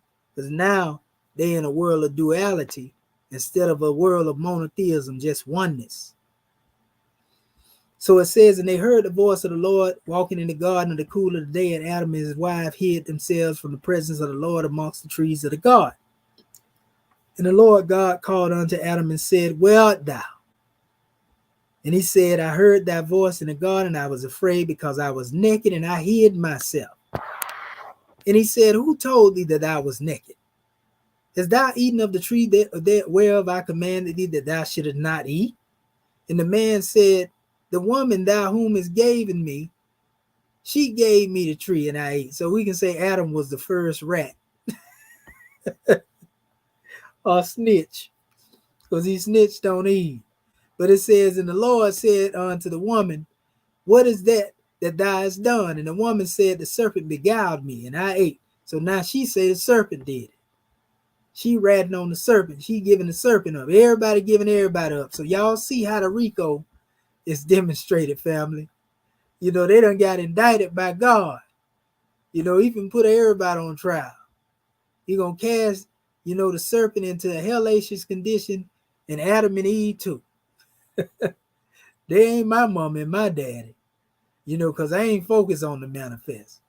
They descendants was Lucifer, Satan, devil, dragon, and beast. That's what our questionnaires say. Ish and Isha, which is basically, the expression of Adam God man, spirit man, spirit woman, entwined, Go to Genesis chapter 5. He created him male and female and called their name Adam. He wasn't talking about Adam and Eve. He was talking Adam God man, Adam the God man. But that's a whole nother measure. So it says, and the Lord said unto the serpent, because thou hast done this, thou hast cursed above all cattle, and above every beast of the field. Upon thy belly shalt thou go, and the dust shalt thou eat all the days of thy life. You see? So they say, well, the serpent lost his legs. He was able to walk on hind legs, or really he lost his legs. That's what they say. Now, there are some depictions in Kemet with the serpent, a snake standing up with legs. We seen this. But we know that snake was still the enemy of Ra in ancient Kemet too. We got depictions of Heru standing in the boat of Ra, spearing that demonstration in the head. Anything of reptilian nature. You know, so not only have we seen, you know, the concept of the ape is being used as a vehicle for, you know, one to go in the lower self, but we see the serpent has been used. They use the crocodile in Kemet, you know, and the pig. And all of these just so happen to be a symbol of Set, which represented the enemy of Osar. And all set in his ways. Anyway, it says, I will put enmity between thee and the woman, between thy seed and her seed, and it shall bruise thy head, and thou shalt bruise his heel. For those who don't know, the term Yakub actually means heel catcher. So quite naturally, if the woman's seed, you know, basically would be bruising the head of the serpent, and the serpent would be striking at his heel. Whether you look at it each way, this would make the serpent a heel catcher. He catching the heel by being crushed by the woman's seed foot, or he's snapping at the heel trying to bite. So he's a heel catcher. So when you get into that word Yakub, now you can see where that demonstration come from. Yakub didn't become a righteous man according to the Bible in all actuality. It became Israel. You know, Yakub represented his carnal self. You know, there's a speaking in relation to dealing with that. So that's where that symbolism Elijah picked it up from, the Honorable Elijah Muhammad, mixing it in with the same story that the prophet had already told. You know, and then he went into the woman. He said, I will greatly multiply your sorrow, and thy conception and sorrow shall bring forth children, and the desire shall be to thy husband, and he shall rule over thee. You know, now you got to have somebody that's over you. And Adam, he said, because thou hearkened unto the voice of thy wife, because you were so weak, fallen man, and has eaten of the tree of which I commanded thee, saying, thou should not eat of it. Cursed is the ground for thy sake, and sorrow thou shalt eat of it all the days of thy life. The thorns and thistles shall it bring forth to thee, and thou shalt eat the herb of the field, and in the sweat of thy face shalt thou eat bread, till thou return to the ground. And say, out of it was thou taken, for the dust thou art unto dust, and thou shalt return. And old Adam called his wife Eve, because she was the mother of all living. And Adam is, where it says, Adam also and to his wife did the Lord make coats of skins and clothed them. And the Lord God said, behold, a man is become one of us, to know good and evil. And now least he put forth his hand. And he also take of the tree of life and eat and live forever. Therefore the Lord sent him forth from the Garden of Eden to till the ground from whence he was taken. So he drove out the man, and he placed at the east the Garden of Eden cherubims and a flaming sword, which they turned every way to keep them from going to the tree of life. And if you understand the real meaning behind that, you understand why we demonstrate cherubim and seraphim with the scimitar in their hand. You see what I'm saying? It don't get no plainer than that right there. When they say who would guard in the holy city to keep them from returning back in, angels. So that's another measure. We wanted to show that to you so our family have a clear conception and get into a little biblical mythos. Have some fun there. So now once we understand all of this, family, we understand who the apes was and the cavies and all that. Now we understand what a Caucasus mountain is, which is actually in what we would call Lower Egypt. Lower Egypt. That's where the Caspian Sea is, all up there in the north. It's where the Caucasus Mountains were. And these are the ones that gave birth to your Hyksos that invaded Egypt. So, family, how we know that we telling the truth, though? Before I go there, I'm going to show you something. The Quran has a story in the Quran. Hold up. Let me see here. My bad. There you go. There's a story in the Quran that relates to this. And it's dealing with Dhul Qarnayn. It says, and they asked Muhammad about Dhul Qarnayn, say, I will recite to you a report about him. Indeed, we established him upon the earth, and we gave him everything, a way. And so he followed the way. Until he reached the setting of the sun, he found it as if a setting of the spring of dark mud. See them, the dark waters that I just showed you on the chart. And he found near the people. And Allah said, O Dhul Qarnayn, it said, either you punish them or else adopt among them a way of goodness. He said, as for those, the ones who wrongs, we punish them. It says, and he will be returned to his Lord, and he will punish them with a terrible punishment. So this is Dhul Qarnayn basically traveling, around the land. It says, but as for one who believes and does righteous, he will have a reward in paradise. And we will speak to him from our command with ease.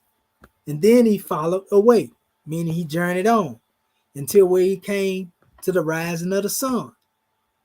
Then he found it rising on the people for whom we had not made against it any shield. They was under the direct sun. So this really is referring to West Africa, family. It says, and thus we had encompassed all of that he had in knowledge. And he followed away. He continued to travel until when he reached past between two mountains. He made a complete circle. This man was circumnavigating. And beside them are people who could hardly understand his speech. And they said, Dhul Qarnayn, indeed, Gog Magog are the great corruptors in the land.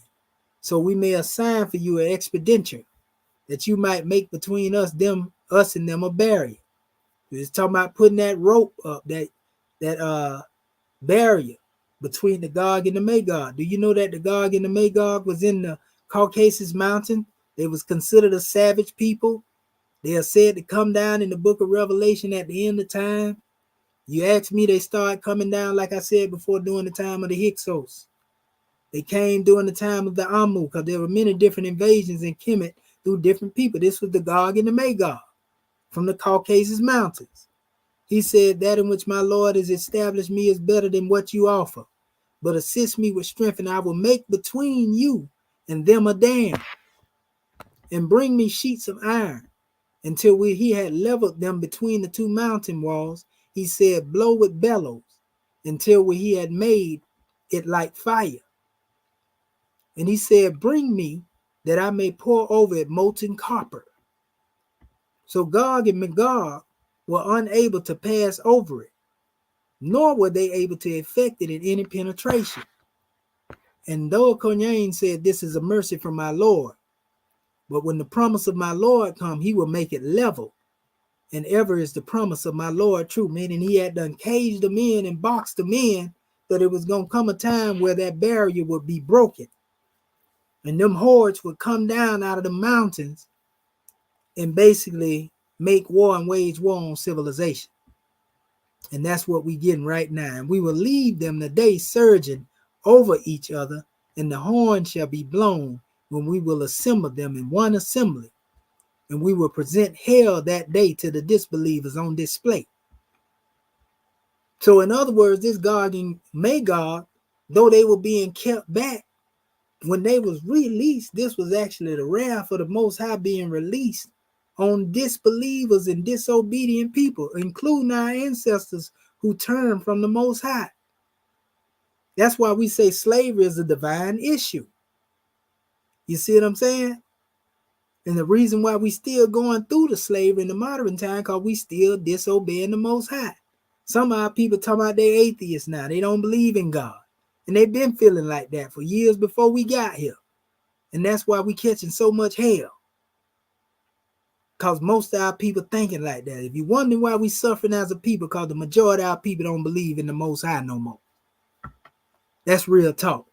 It says, those whose eyes had been within cover removed from my remembrance, and they were not able to hear. Then those who disbelieve think they can take my service instead of me as allies. You want to worship man instead of me? Indeed, we have prepared hell for the disbelievers. That's a logic. So all of this stuff going hand by hand, he gonna let, those descendants of devolution come down on you, due to your disobedience, due to you being hard-headed. Let's go on. Watch this. Now, this is the actual chart that was created by Carl Linnaeus. Look at what they call them. They call them the troglodyte, a troglodyte. Troglodyte is cave dweller.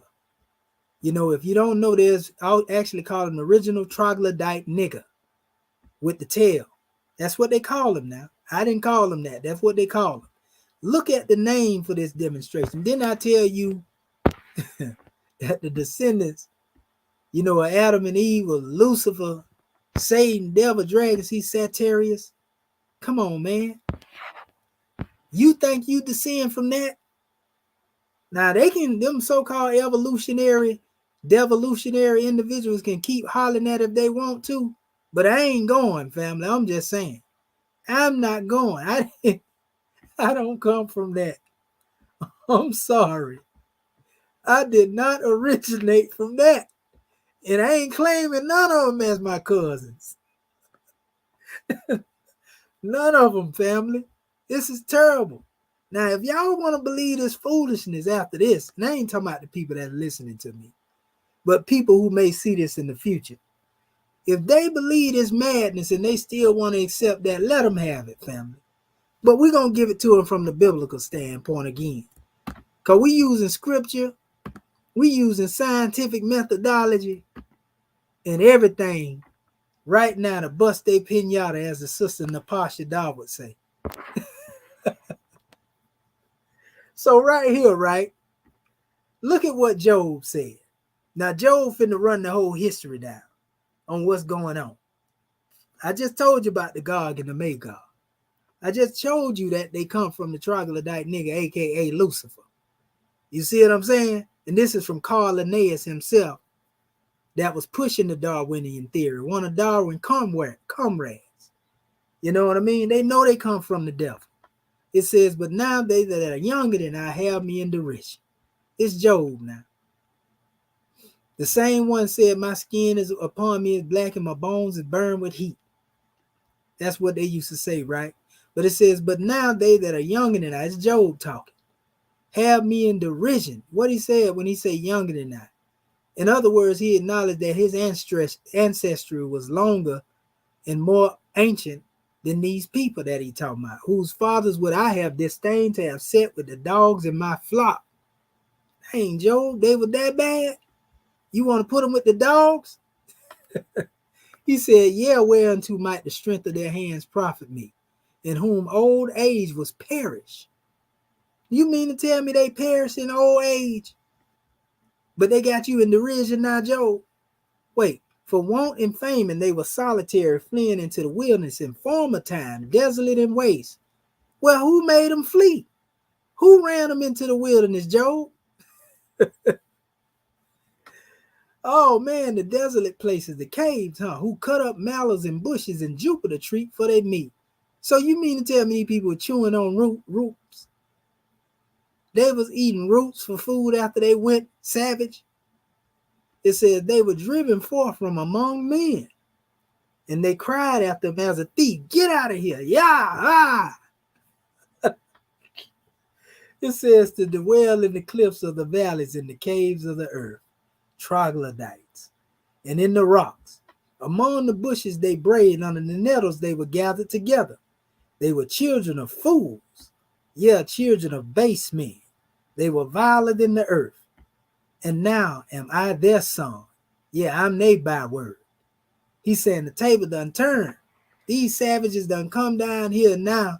They singing songs a liberation, and they oppressing me. That's what he was saying. They abhor me. They flee far from me. Can you imagine a savage running from a civilized man? It says, and they spare not to spit in my face, because he have loosened my cord and afflicted me.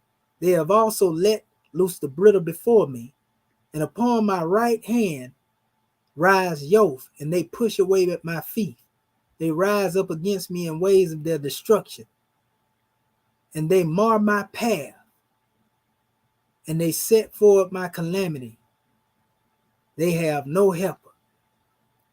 He said, they came upon me as a wide breaking of waters. Remember that one said that they was going to come down as a horde in the Quran? The desolation, they rolled themselves upon me.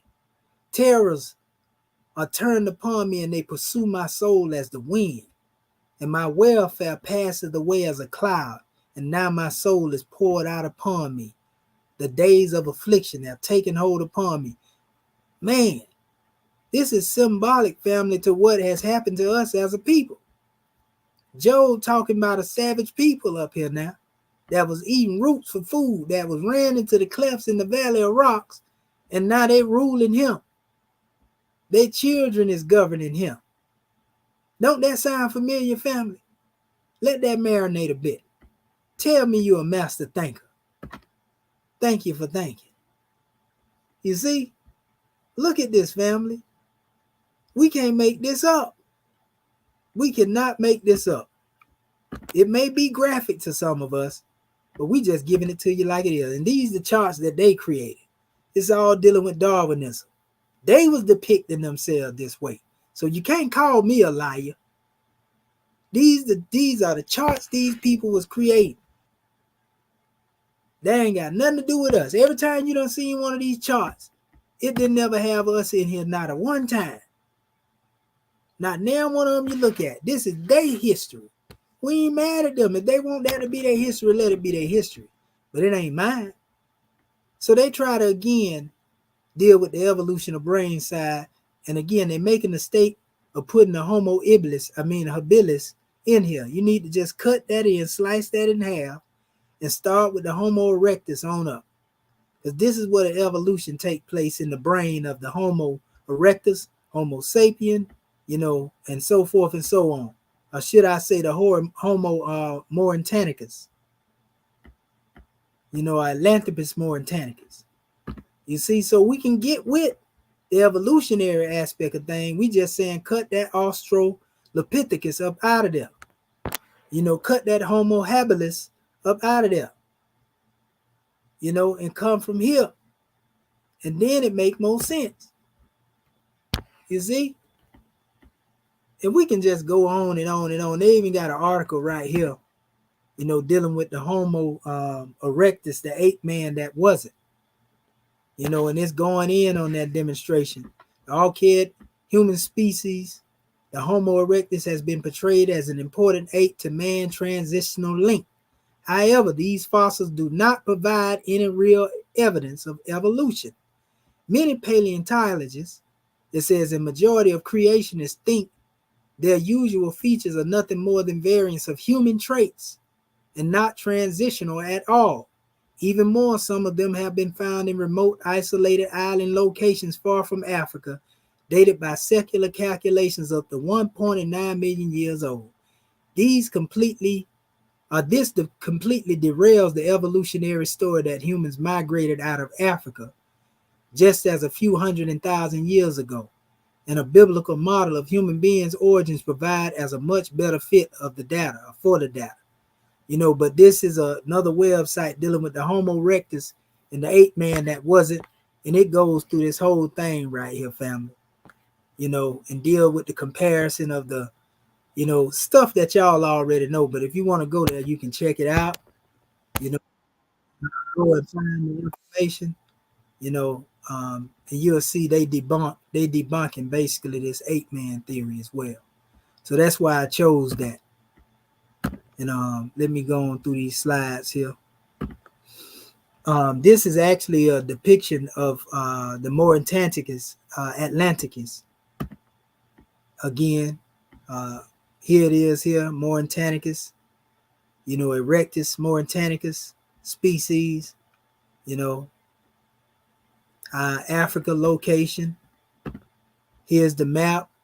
If you notice up here, you're going up here in this region here, all up in Algeria, you know, the Mauritanian region, the Ocean Atlantic, you know, here it is here as well. Same area, the Maghreb, Iberia. So now when you go through that and we come right back here, now you understand. Notice though, when they depict, you know, these, they try to depict, you know, the Atlanthropus Mauritanicus, they still try to put that ape-like feature on a human, you know. But anyway, it says Atlanthropus, Arenberg, 1955, Atlas refers to the proximity site of the Atlas Mountains, a system of ranges and plateaus in northwest Africa extending from Morocco to Tunisia, and Atlanthropus equals human being. And the taxonomic name given by Camille Armbrug to the genus he established to accommodate a new species, he provisionally proposed for 3 hominin mandibles and a cranial fragment recovered by Armbrug, it says in Hofstetter, in June 1954, where they call it Ternifid, which is called Tegnehif, near Mascara, Algeria, in the foothills of the Atlas Mountains. Although Arenberg noted new mandibles were very closely related to the Asiatic Pithecanthropus and Sahelanthropus, it says, and the same features are reminiscent of the Australopithecus. It says in Atlanthropus, it says particularly Umbro, and they think you can put these garbage names on something and make it sound scientific. You see, in all actuality, it says he concluded that the fossils cannot be identified exactly with the Pithecanthropus or the Sahelanthropus. It says in the Atlanthropus, it says, and so he assigned to them the provisional name Atlanthropus Mauritanicus, which is the location where he found them at. You know, and it says in Arnberg's paper was published in the same year as the first edition of Wilfred L. Gross Clark's The Fossil Evidence for Human Evolution.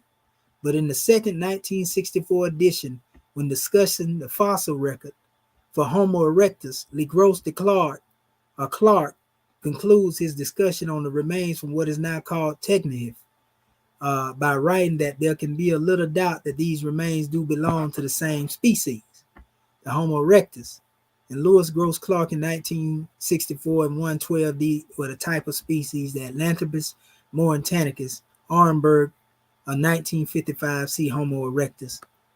And then it goes on to say Atlanthropus Mauritanicus, Arnberg, 1955.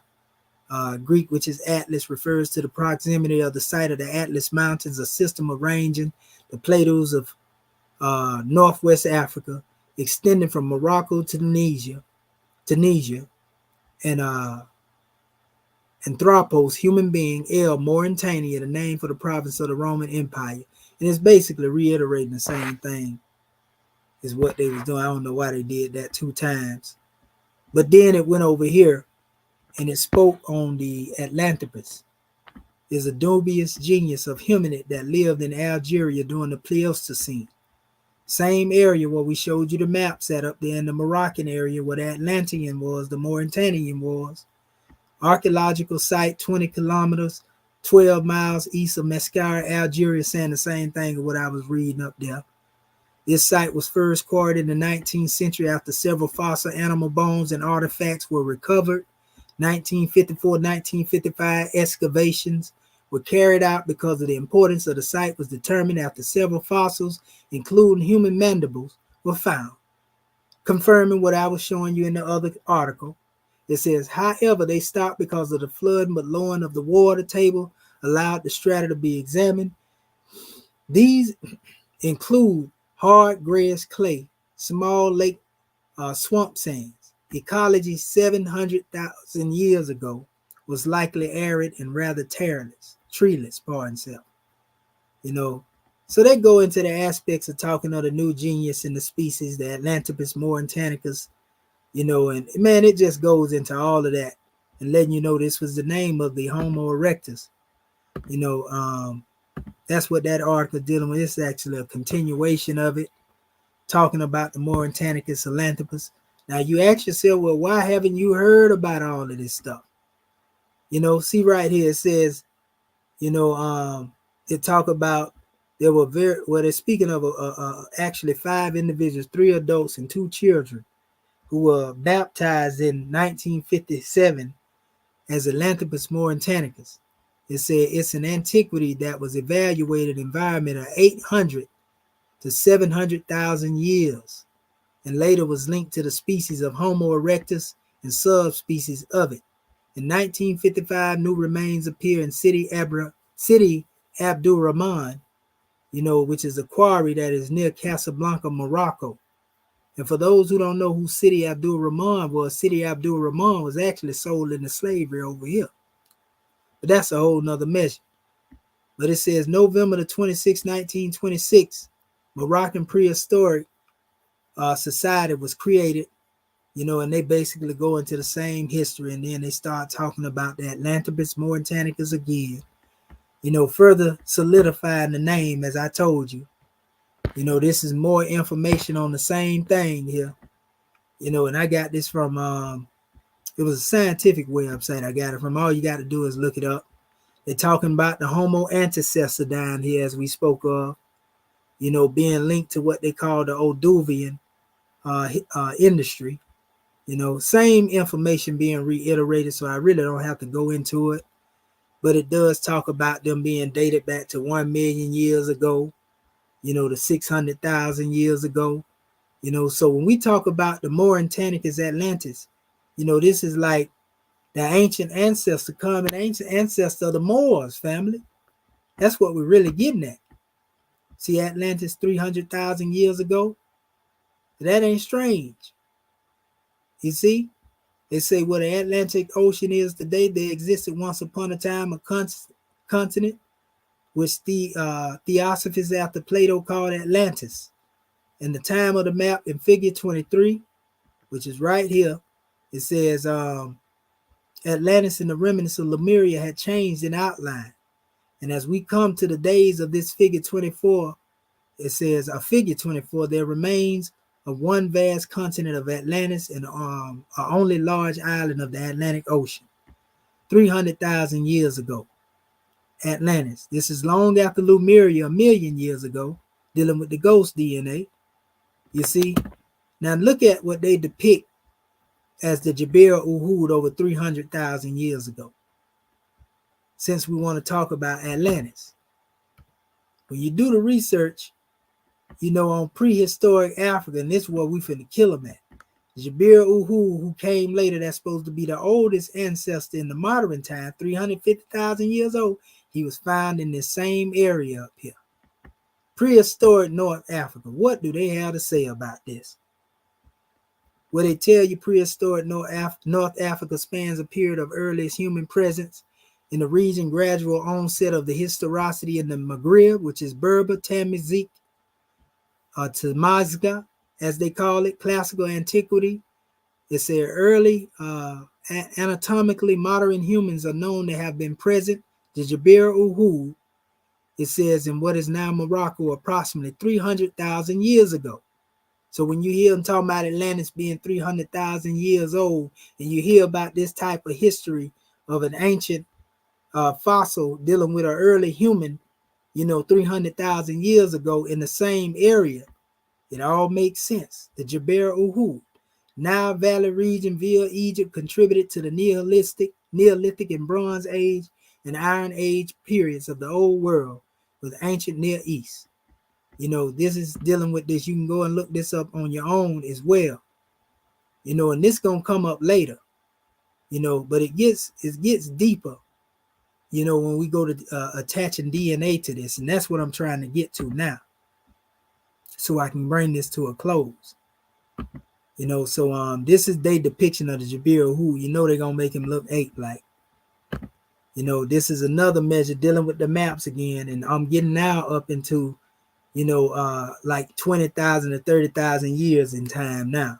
Like I say, I want to do this thing in a chronological expression. So now we want to deal with what they call the Ibero-Maurusians.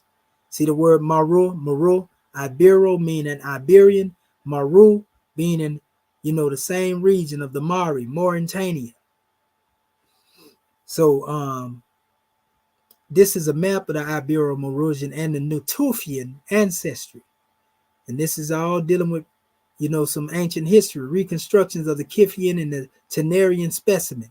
These individuals lived during the Green Sahara period and were descended from the Ibero-Maurusians. The SSA population, SSA traits became more pronounced by the Middle Holocene. Now watch this. Let's click into this dealing with the Ibero-Maurusian. Because I talked on these things and touched on them, but I never went into depths of the Ibero-Maurusian. See the map right here is giving you the geographic location, same area on the map in Mauritania, Morocco area. It goes on and it gives a lot of history behind the Ibero-Maurusians. It tells you who they are, and I want you to remember this name right here, the Atlanthropus. I want you to remember that, but that's important when it comes to dealing with this. So this is talking about the Ibero-Maurusians and the skeletons from the prehistoric sites of the Atlanthropus.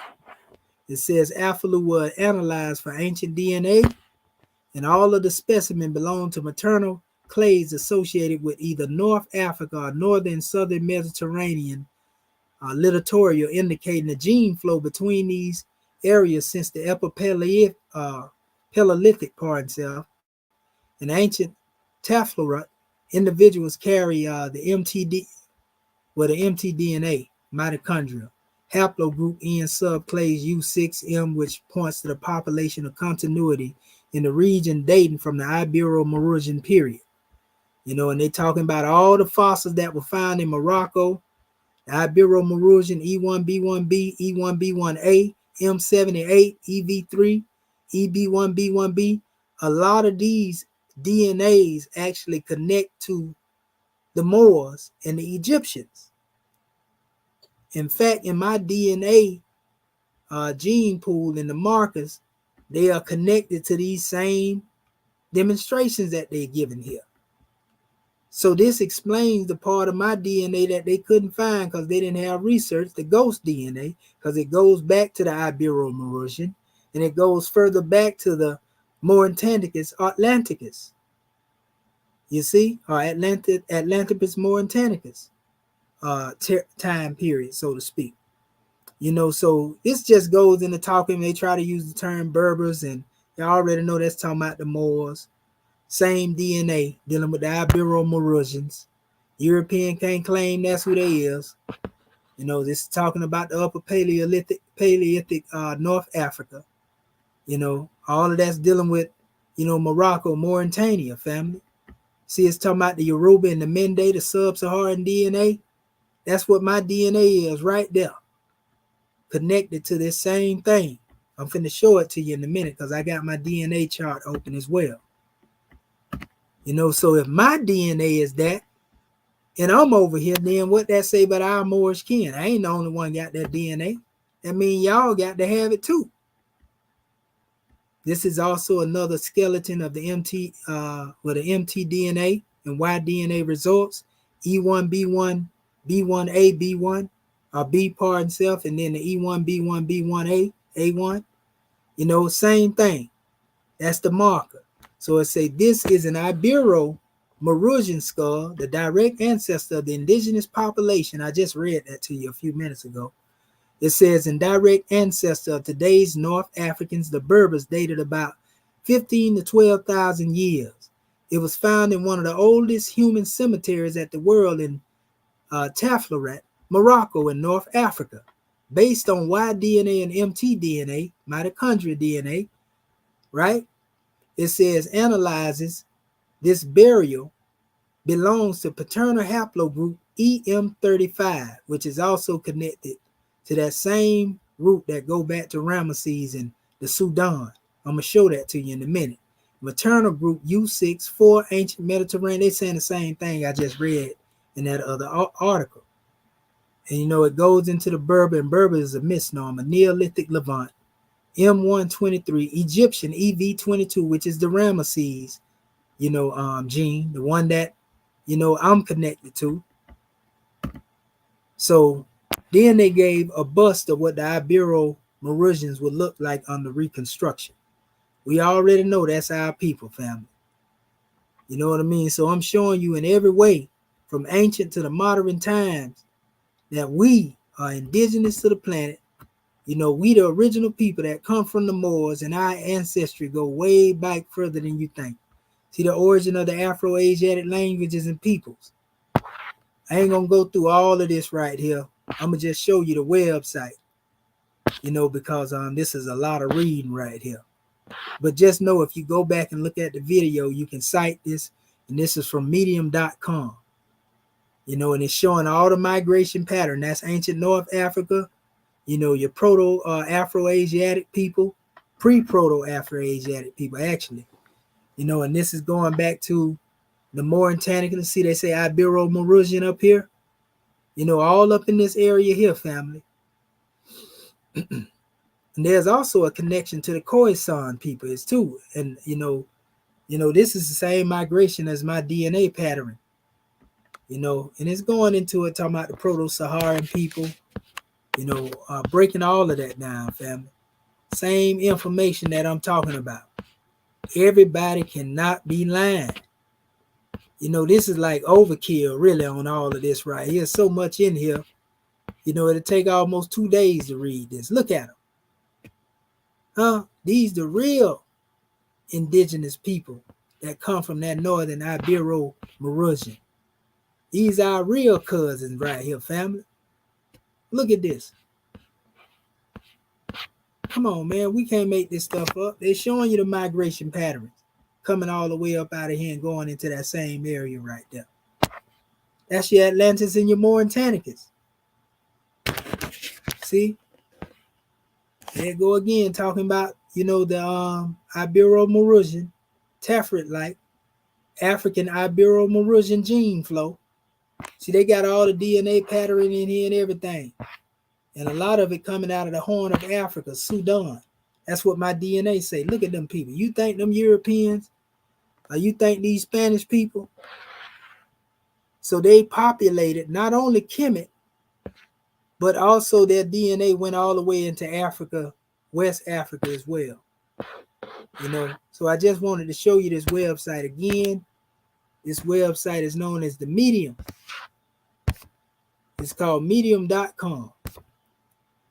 You know, so you can go in there and check it out. You know, I'm just trying to get through it and show you the pictures of it. You know, and so I can get this demonstration closed out for us. You know, and here's another figure. They made reference to this right here. This was the time of Atlantis before the flood, which is 9,564 BC. You can see it right here. You know, so let's go here to the next slide. And this particular slide right here, I was just showing the Jabiru Hood up here again on the map, as you can see, in the same region where the Ibero-Mauritanian was. If we can keep it still. You know, the Jabiru Hood, you know, also being connected to this region in the Sudan. Same story being told in relation to dealing with the DNA. How it crosses over all the way here.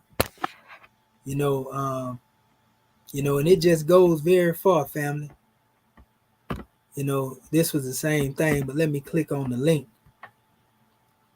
This was a different link here. And this was talking about prehistoric Africa. Same thing we just spoke of a few minutes ago, but another source. Ibero-Mauritanians, the Natuffians, and DNA of the people of West Africa. You know, so we removing all doubt, family. That's what we doing. You know, so it goes on. It talks about there's no denying that one of the biggest debates in history of Africa was who were the ancient Egyptians and who were the ancient North Africans. Of course, there are many who are intrigued by the history of ancient Egypt, as it was and without doubt one of the greatest civilizations of humankind. However, as an African, I feel there are many aspects of ancient African history that is yet to be told, or in a sense being deliberately hidden. I personally am not afraid to speak about African history, neither am afraid to be labeled an Afrocentrist. This is simply because I believe there is never a single story to any part of history.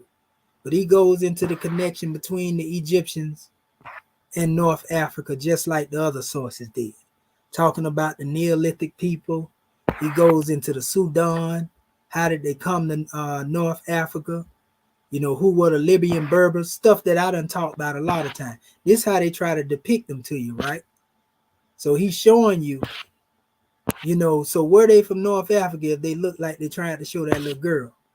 No, this is what they really look like. You know, so the brother go in there and he breaking down the DNA and everything in here. Remember, I keep trying to tell these people that the Hosa and Fulani, the Yorubas, the Mandika, you know, and the Sanke, these are all considered Moorish people.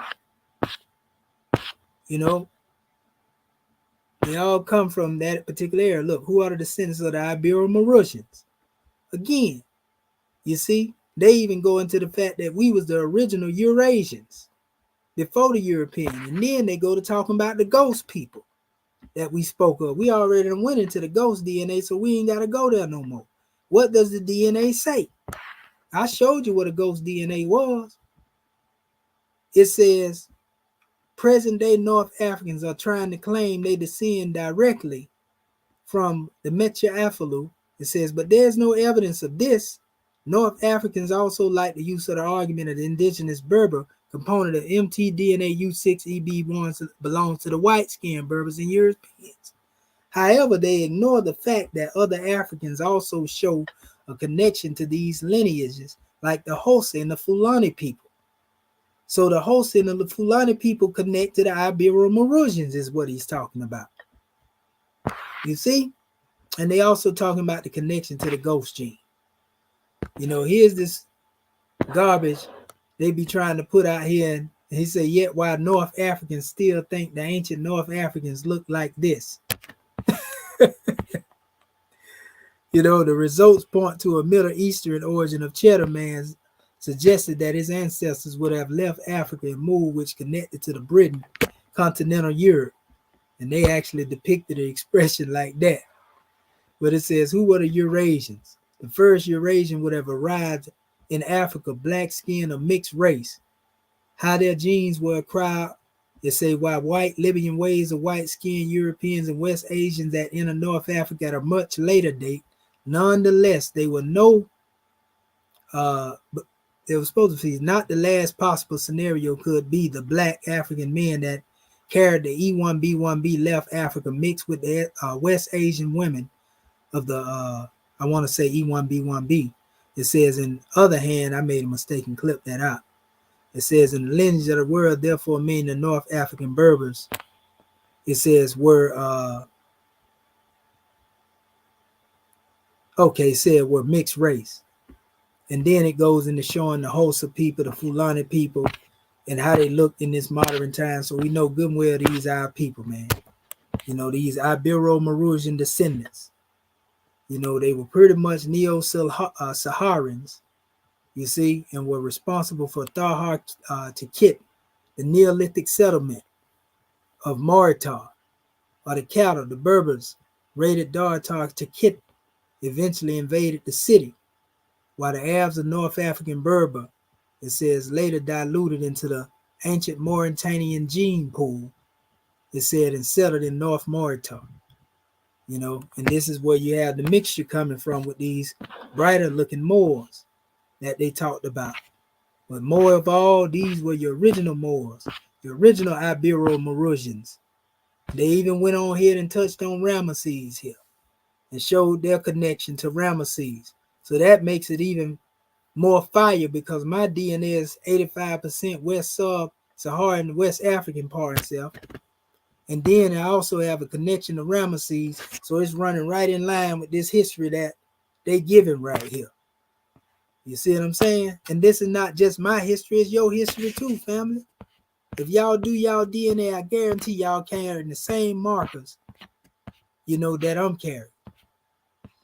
So they show, a lot of the different sources they try to put in here, and changing stuff up. And they also showed how in different cultures, some of the Egyptian relics were adopted in some of the Northwest Africa regions. Let me go over here and check on my family and make sure they all right. We actually at the last slide or two here now, fam. So yeah, it don't get no plainer than this right here, family. You cannot debunk all of this. Anybody try to debunk everything that I'm putting here now, they are a fool. And I don't mean that in a disrespectful way. I'm just calling it like it is.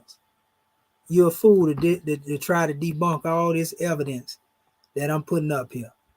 See, it's talking about the Ibero-Maurusian. Notice the word mar there. It says behavior evidence from Rotides pigeons, Teflorat, Morocco. I ain't even got to go into that. You know why? Because we done already read everything that'll be said right here in all those other articles that I went into, but I wanted to show that this is from a science direct journal, a journal of human evolution, by the way, that's dealing with the same information for those who would like to say that's pseudo. We just debunked that along with all the other garbage they was talking about. So these are other old sources where they were speaking on Atlantis, the Egyptian Genesis. They showed the eccentric circles, which represented the city that was surrounded by water in rings. This is the actual chart they gave. They spoke of it here. They call it the Island of Flame. In the pyramid text, they say this was spoke of the mythical place where the gods were born beyond the limits created the world, and such myths in a place of thought, which is Tehuti. He was said to be the last Atlantean who went to, again, civilize or saw he found the Egyptians as savages. They was ready to spear him to death. When he ran into them, he calmed the ethers. He basically put his Netaru powers up there and calmed them down, and then he was able to teach Asa, and Asa civilized Kemet. Go read the story of Tehuti. You will see he was the last Atlantean. It says, as well as his birthplace and west in the beginning of Egyptian traditions, one cannot help but recall the similar origin of myths of Atlantean tribe of North Africa, which y'all already know what they talking about because we just went over the history of the Mauritanicus Atlanticus. We just went over the history of the Jabir Uhud.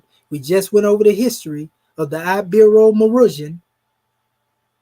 So it don't get no plainer than that, do it. This is the one y'all been waiting on, family.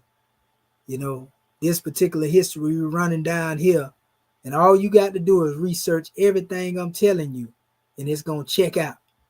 This is a depiction with the Egyptian activities going on here that they put in here in the eccentric circles. This is dealing with the primeval ones. That's the name of the book that it come from.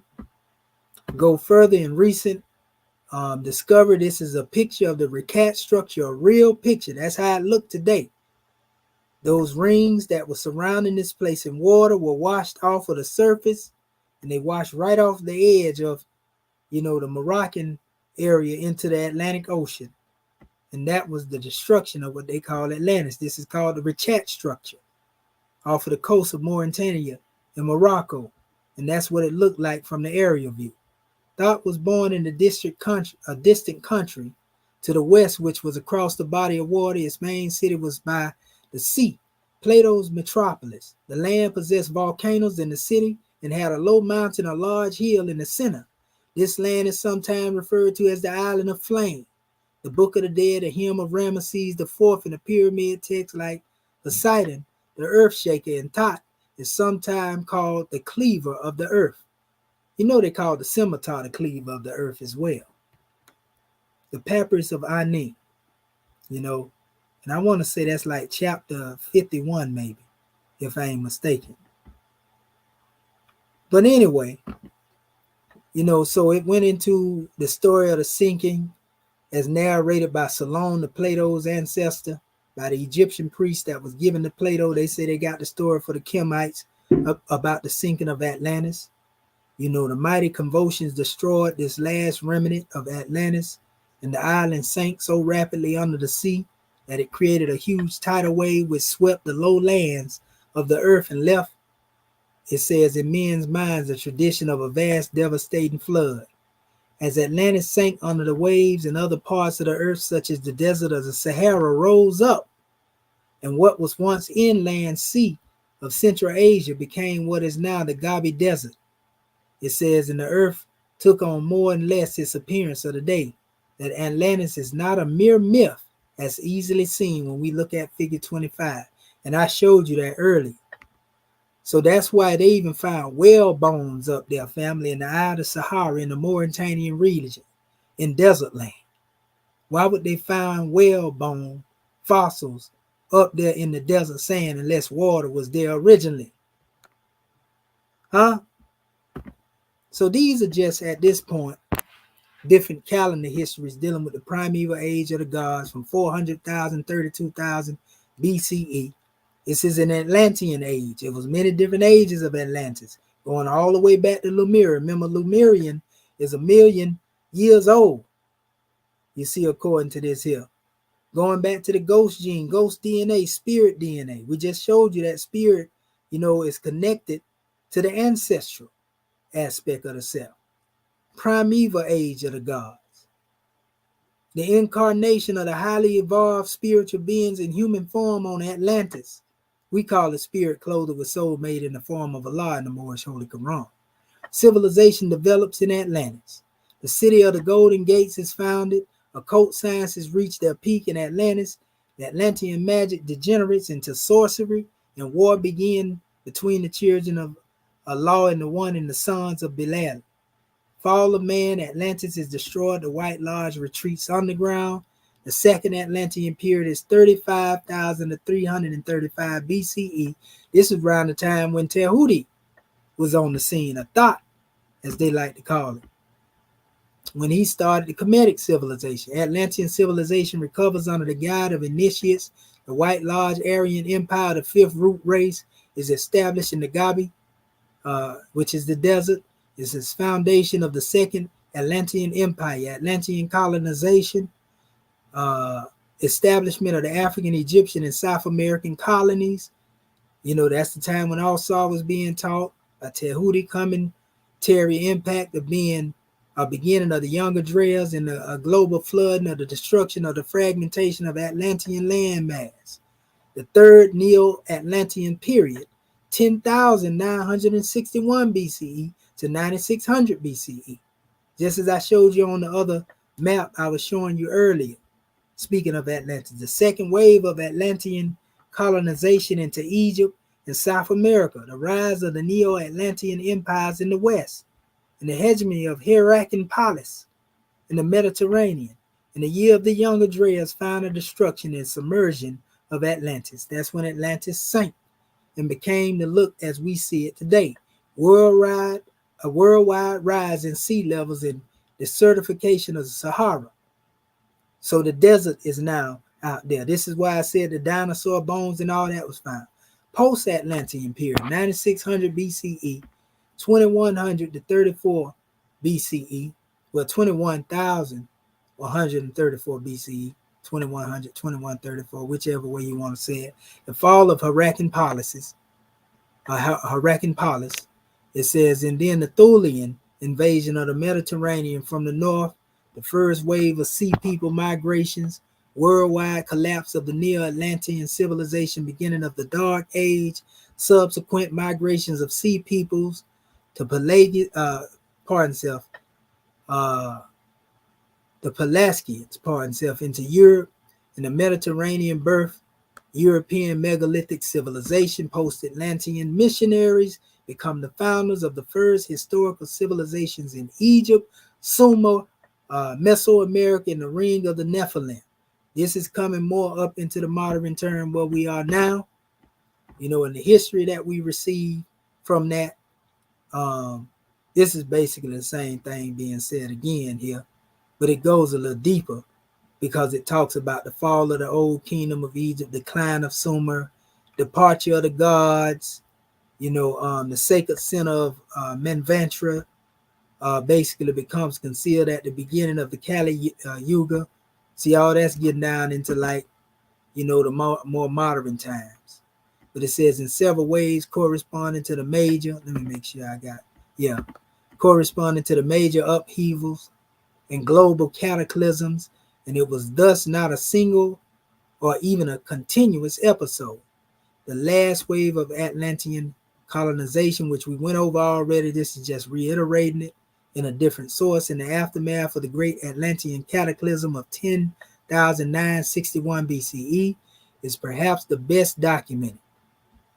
It left abundant archaeological evidence, not only in the form of enigmatic ruins on both sides of the Atlantic, but also in countless mythological accounts describing the arrival of the gods on nearly every continent.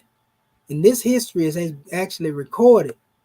If you go look at my measure dealing with Atlantis in the Rechat structure, it's a video in there, which I don't want to cite now because I don't want my channel to get struck and them trying to basically attack this particular video.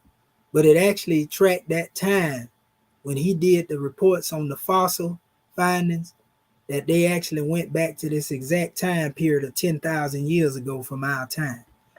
And everything that we see now is remnants of what was described by Solon and Plato. This is just a rundown again of the same stuff we just spoke, but in a grid-like expression of a time chart. Same thing dealing with the flood, the first flood. There were many floods. Then they go all the way up into the time that the flood of Noah would have been, which would have actually been one of the times that Atlantis, that last time that Atlantis was actually flooded, that they're referring to as the flood. They talk about the Egyptian Manetho, and the history that he gave, the Egyptian Sothit cycles, the Coptic papyrus, of Hermes, the Syrian lunar. It's dealing with different calendars and calendar periods, the different calendars that were created, in different time periods is what it's talking about. This is running down the same thing I said about the Ad people earlier, Shaddad bin Ad being a descendant of the son of Ad, how the Arabs tell that story. This was a tribe of the Arabs talking about the Adites, which deal with Atlantis.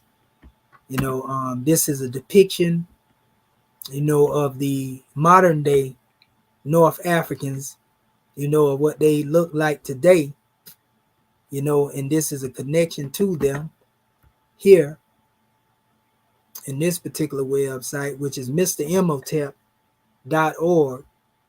Let's see if it should be loading up. Okay. And this brother was dealing with, the DNA evidence showing the original North Africans had sub-Saharan ancestors. That goes into a lot of the same information we went over already, confirming what I said about the ghost DNA. Want to give honors to the brother, Mr. Imhotep, for his demonstration on that, dealing with the Natufians, and the ancient North Africans. So we literally at the last slides here. Like I said, I wanted to make sure this was closed, but I did want to cite this, because this I have been citing for years to our family. A lot of this is coming from Ivan Van Sertima works. And the sister, what her name, Dana Reynolds, actually wrote this information right here, in one of her inserts. Now, if you go back to the maps that I showed you real quick at the beginning, like I said, this is like the last slide.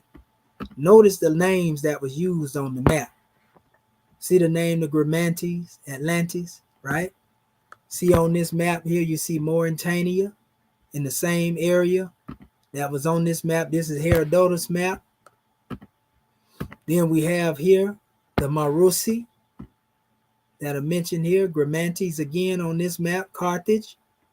We showed all of this stuff. For those who didn't see it, we went over these maps in the beginning. On this map, in that same area, they're referring to these people as the Moors. As covering this particular region. You see Lemuria here. And again, we showed you, on the same pattern. This is like sunken Lemuria. This is Africa. Atlantis is over here in this area. This is, again, the map as it exists before it had sunken. That's Lemuria again in that particular region. Remember, this ain't dealing with some monkeys off of no Madagascar. They've been lying to you all these years, trying to hide your history under a hoax. So in this particular mess, this is an actual, when we was talking about the Teflon rat, this is actually showing the gene pool of the Teflon rat and everywhere that it went. When you deal with that Ibero-Mauritanian root, see? The Moorish and Moroccan, Algerian, the Mali, Mauritanian, all this reddish area and this yellowish area, and all of this stuff down here. These are all a part of people that link to the same gene pool. See, Fulani's here, they all over here. Mali all the way over here. They all that's basically Moorish area. But nevertheless, them names I showed you on the maps, they make sense now when you read this. It says the Gazantians, it says Atarantians, and the Atlantes and the Moors initially were from the Berber indigenous people of the Maghreb. You know who they is because I just showed you in everything we done talked. The indigenous people. You know who the indigenous people are now. It says then the name Moor was later also applied to the Arabs, and that's only because they intermixed with us. Dr. Clark gave that history. It says they were all descendants of Noah's son Ham. As for the ancestors of the Berber-speaking tribes, due to their oral tradition, not much of their history survived. It says, though limited by his Roman-centric perspective, there's a surviving account by the first century BC Roman historian Sullus. It says he shed some light about their ancestors that obviously predates the arrival of Christianity into the region by at least 2 centuries. Sullus describes the indigenous inhabitants of North Africa as the Getulians. Remember I showed you the Getulians on the map, the Libyans as well, both nomadic hunting and gathering cultures. He goes on to say that their culture later mixed with a wave of sea migrants, Canaanites, Phoenicians, and the new mixed cultures then began trade contacts with the Iberian Peninsula. It says, and became ancestors of the historic Mari, Moors, and Numidians. So when I tell you that the Moors descend from the Mari, now you understand they descend not only from the Ibero-Mauritanians, they also descend from the ancient Atlanthropus Mauritanicus. It don't get no more straighter than that. I'm giving you the straightforward history of the Moors from the ancientest time to the modern time, from Lemuria to Atlantis all the way up into now. But it says their descendants today are Amazigh. So those who are now presently on the manifest are known as the Amazigh, the Mozabite, which is another name for Moabite, which are also in that West African region. It says the Tuareg, who lived in scattered communities across Morocco, Algeria, Tunisia, Libya, Egypt, Mali, Niger, and Mauritania. They speak various Amazigh languages belonging to the Hamido-Semitic family related to ancient Egyptian and Great Lake regions. The Amazigh, plural Amazian, means free and noble men, and they have been present in these territories since the ancient times, according to the historian, Malika Hackett. And their presence in the region dates back to more than 10,000 years. And Berber as identity and culture was forged in the lands of North Africa and nowhere else. And we know Berber was also a misnomer given by the Arabs. So in these last 3 slides here, we have another map. This is more modern, from 1875, pre-colonial Africa. Sub-Sahara. You see it says Moors up here, right? This is actual map. People say, show me the Moors on the map. This would be Mauritania on a modern map. But this is Moors here. And if you notice, this Moors region covers Timbuktu.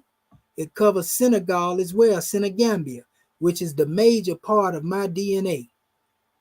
85% of my DNA come from this particular area, this region right here. You see what I'm saying? But the root started out of the Sudan and it migrated across this area, which is called the Sahel. When you go straight from the Sudan across here, that's called the Sahel. That's sub-Saharan Africa. So here's another map here. If you look at the map, you can see Morocco and all this and all that stuff, Tunis, Algeria. You know, and this has a lot of actual African names on it, if you notice.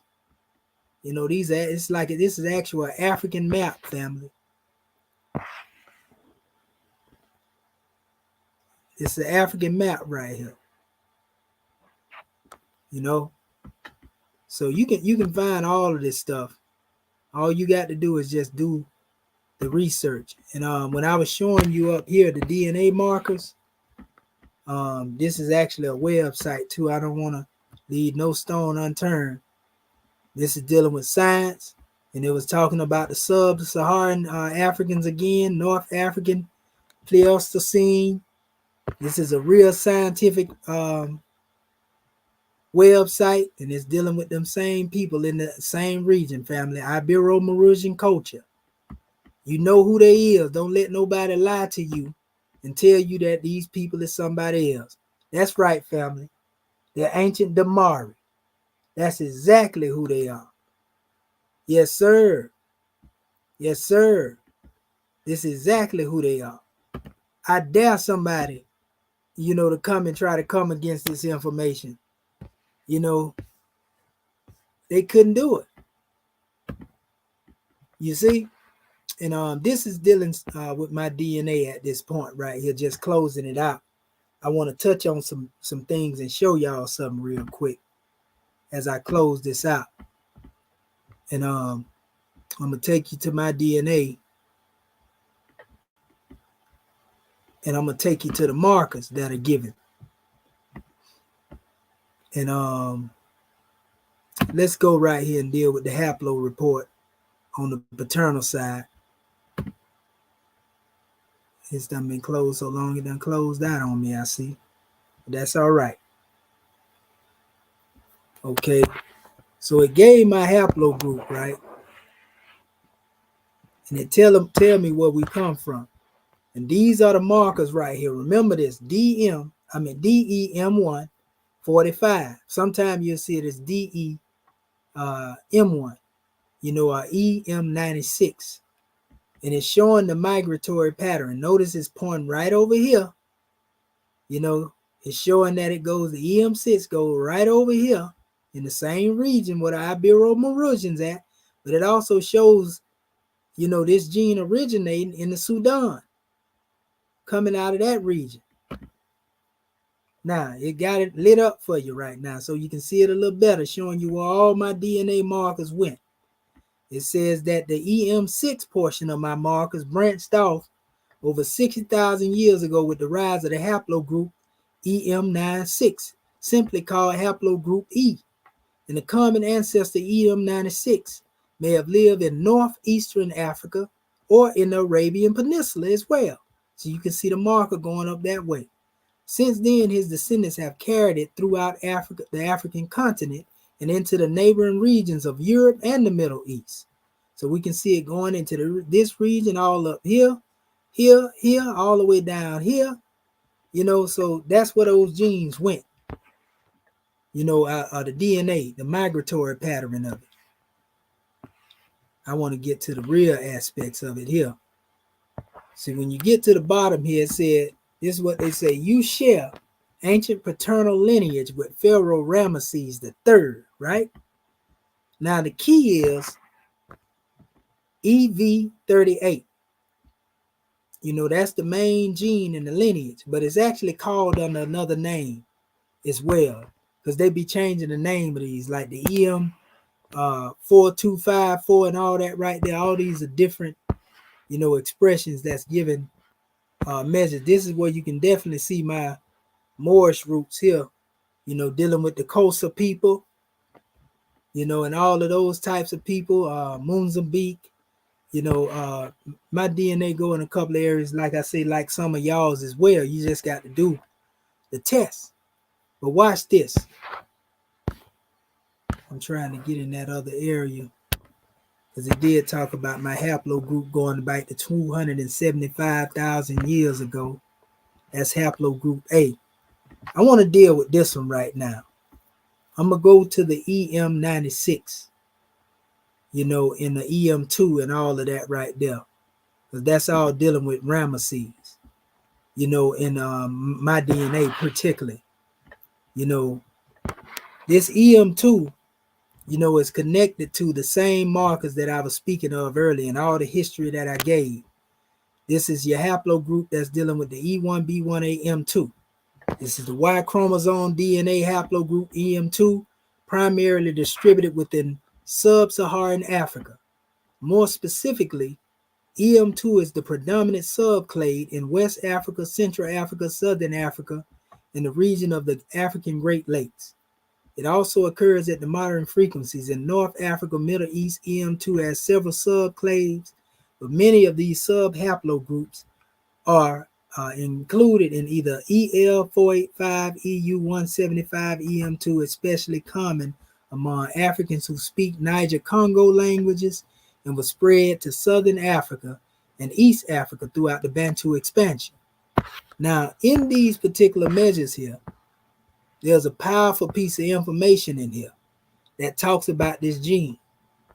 It's talking about the San Jose de los Naturales Royal Hospital burial site.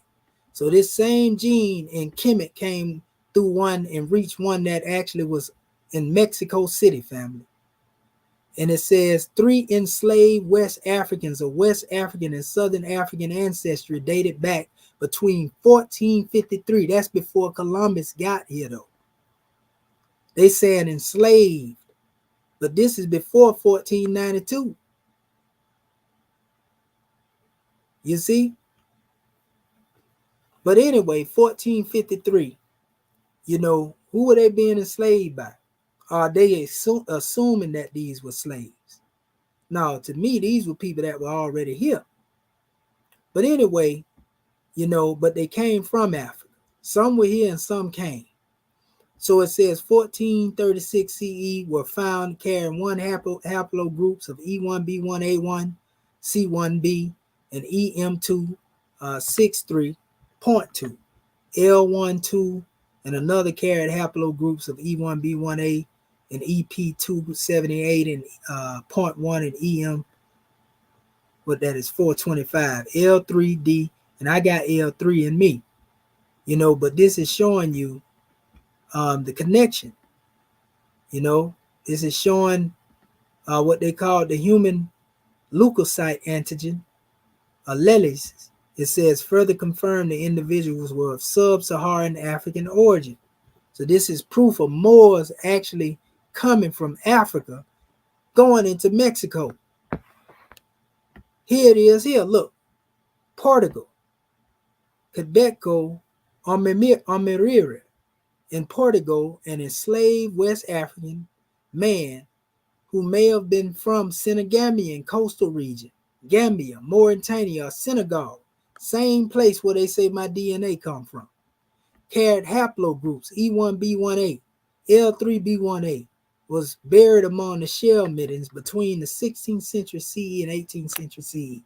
Another measure, in Grenada, a Muslim Moor of Cordoba Caliphate, whose haplogroups E1B1 and H1 plus 16189, as well as estimated between 900 CE to 1000 CE, Central Era, and the Morisco, and was of haplogroup L2E1, as well as estimated between 1500 and CE and 1600 CE, were both found to be West African, Gambian, Iberian descent. Huh? United States of America, Arius Rest, Chesapeake, Delaware. 3 out of 11 individuals are African Americans who were dated between 1675 CE, 1725 CE. One was West African ancestry, carried the haplogroups of E1B1A, CTS 2447, L3EB, E3B. Another was a Western Central African Bantu speaking ancestry, carried E1B1A Z5974 and LOA 1A2. And another was of West African and East African ancestry, carried E1B1A Z5974 L3D2. You know, Anson Street burial site, Charleston, South Carolina. Man, we can go on and on.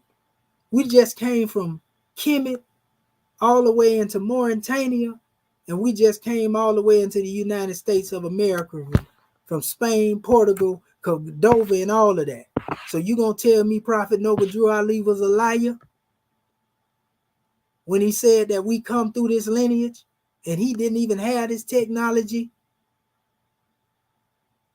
That man was well researched for his time, family, to give us that information without having all of this to back it up that we have now.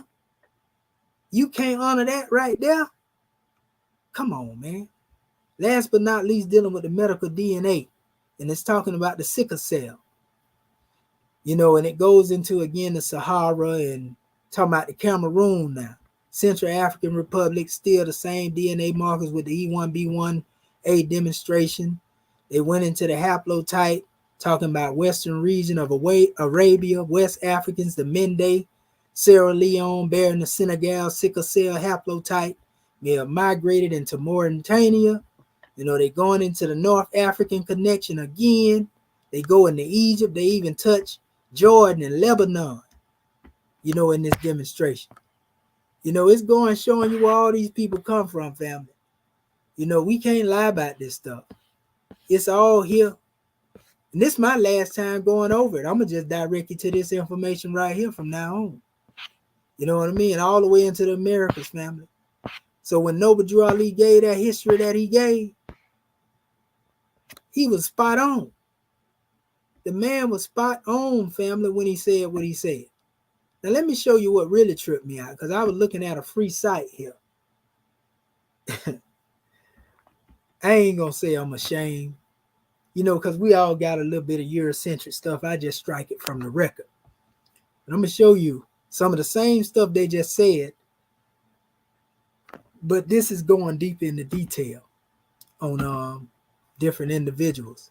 These some of the people they say share DNA, you know, with myself, by the markers that I hold. Lyndon Johnson, you know, a president. Somebody in his family probably had something to do with some of my ancestors being enslaved. You know, or maybe it was some type of thing going on. You know how it go on that plantation. But nevertheless, it said that we share ancestor from 39,000 BC. Albert Einstein, you know, it say that I share some DNA, a common ancestor with him based upon the EM2 marker. It also goes into John Bunch, you know, which is actually supposed to be, you know, one that was related to Obama. So basically it's saying that I share DNA with Obama is real, well, and Ralph Bunche of the Civil Rights Movement. It also say that I share DNA with Nelson Mandela. Because people always saying, well, show me people that you share DNA with in Africa. See it right here? EM2, Nelson Mandela. You know what I mean? So it also shows, and I hate to claim this one right here because this one of the reasons that Kemet is messed up. On the European side, one of them European that probably forced my ancestor into submission, one of the females, it might have been a woman saying, if you don't do what I say do, then I'm going to go tell Billy Bob on you. You know, whatever the case may be. But Napoleon, got something down there up in that demonstration. I got some Arabs up in and all this stuff I already see in my DNA chart. This is just a free thing that tell you about certain things dealing with your haplolineage, But it's very little when it comes to the Eurocentric, because most of my DNA is 85%, West African. So it's very little DNA. The rest is not European. The rest is other different places. But anyway, Ramesses, it is speaking on that again in here. I just went over that earlier. Got some more Arabs up in here. No, I got people in my DNA chart family with the last name Gaddafi, Ali, Escobar. Y'all know all them names. You know what I mean? So these just a few people that they name that's notable. It's a few more of them here. I don't know them that well. I just picked out the ones that y'all already know to show you that they share the same markers, And so the DNA is submales. It's definitely accurate, when it comes to the depiction, of the way it's breaking that demonstration down, and I'm gonna go to this other measure here before I close out. I'm gonna go back to my ancestry traits and open them up.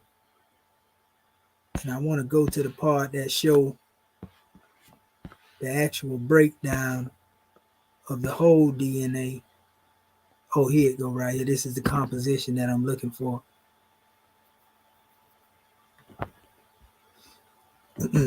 So, see this right here?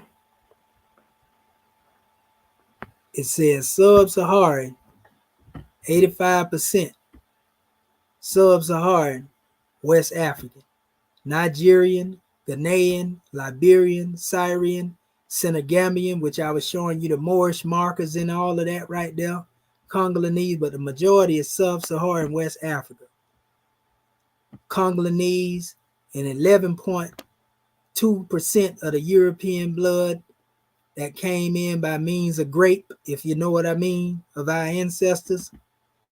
And then it's not necessarily that it's from, just a modern, it can actually be the original Moors that was over there in Europe as well.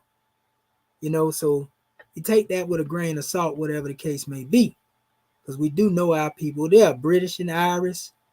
We got that in there as it is stating here.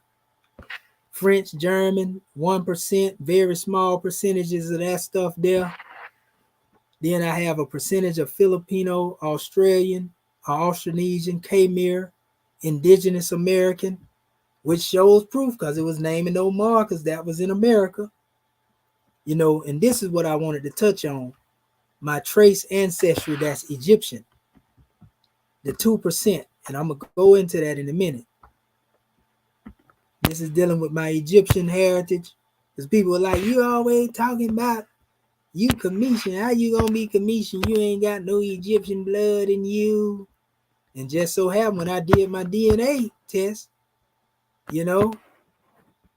it spoke of it. Ancient Egyptians began harvesting 7,000 years ago on the fertile banks of the Nile, relying on the annual floods that were believed to be tears of the goddess Isis following the dynastic period.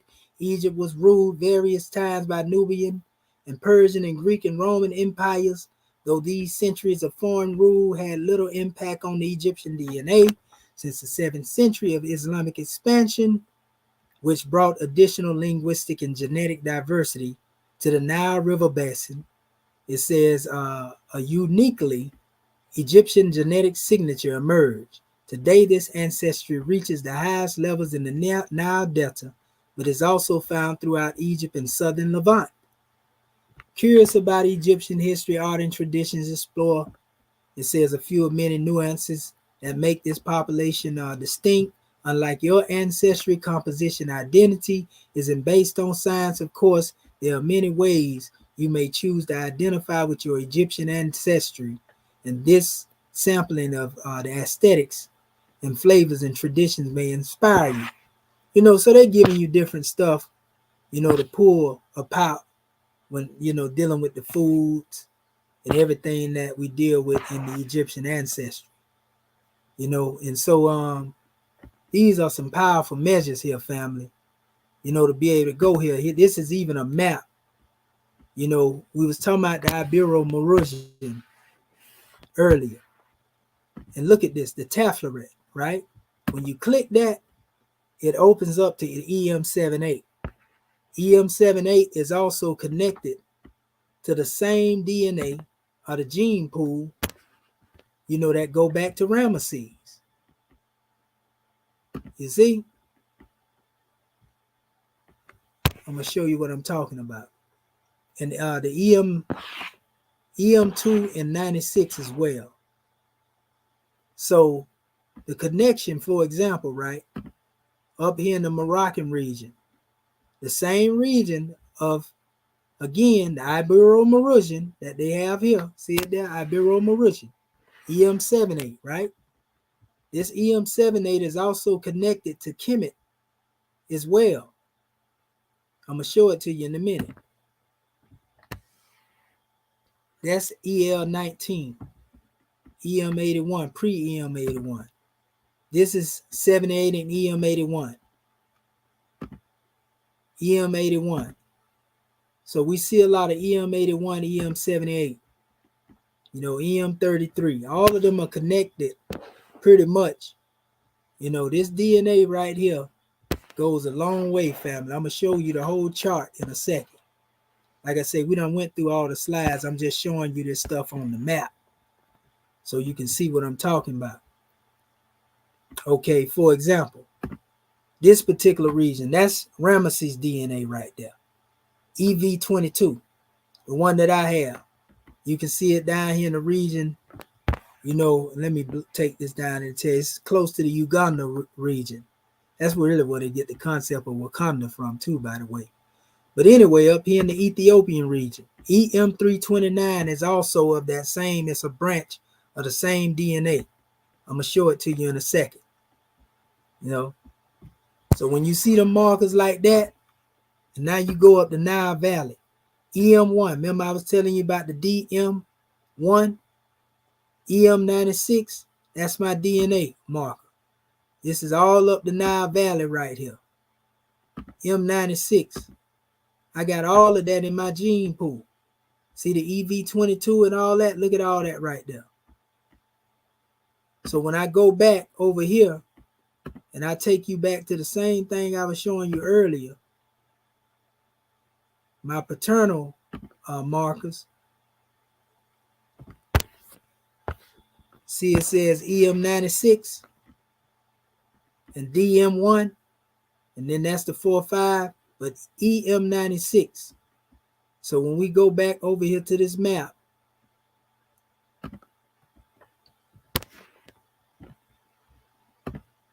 and you see EM96 and the DEM1 right here, that's all up the Nile Valley right there, where it's showing that marker went.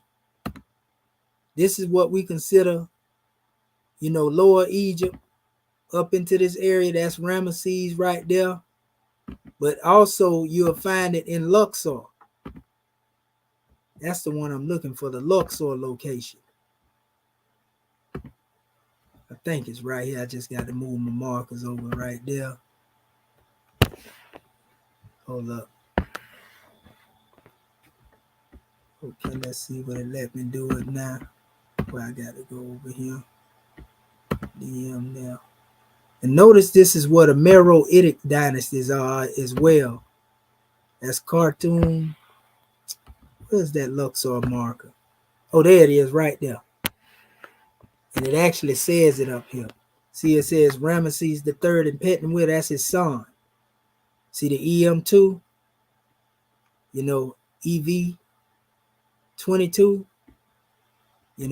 that also goes right back, to when I was showing you the connection between Ramesses, and those links. So, I mean, the DNA showing it up, man, the history checking out. I mean, what more is it that they need to know at this particular point? You know what I mean? So not only do I have Kemetic roots, but I got Moorish roots as well. So here is the demonstration dealing with the EM329 that I was talking about with the Ramesses connection. And if you look within the lineage here, see the EM2 that we was talking about? That's that E1B1A coming all the way over into the United States of America, huh? We just showed you that too. EM78 also, you know.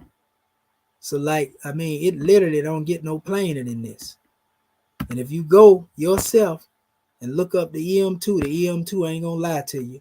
We already went over that. Gave you that history. We ain't got to go there no more.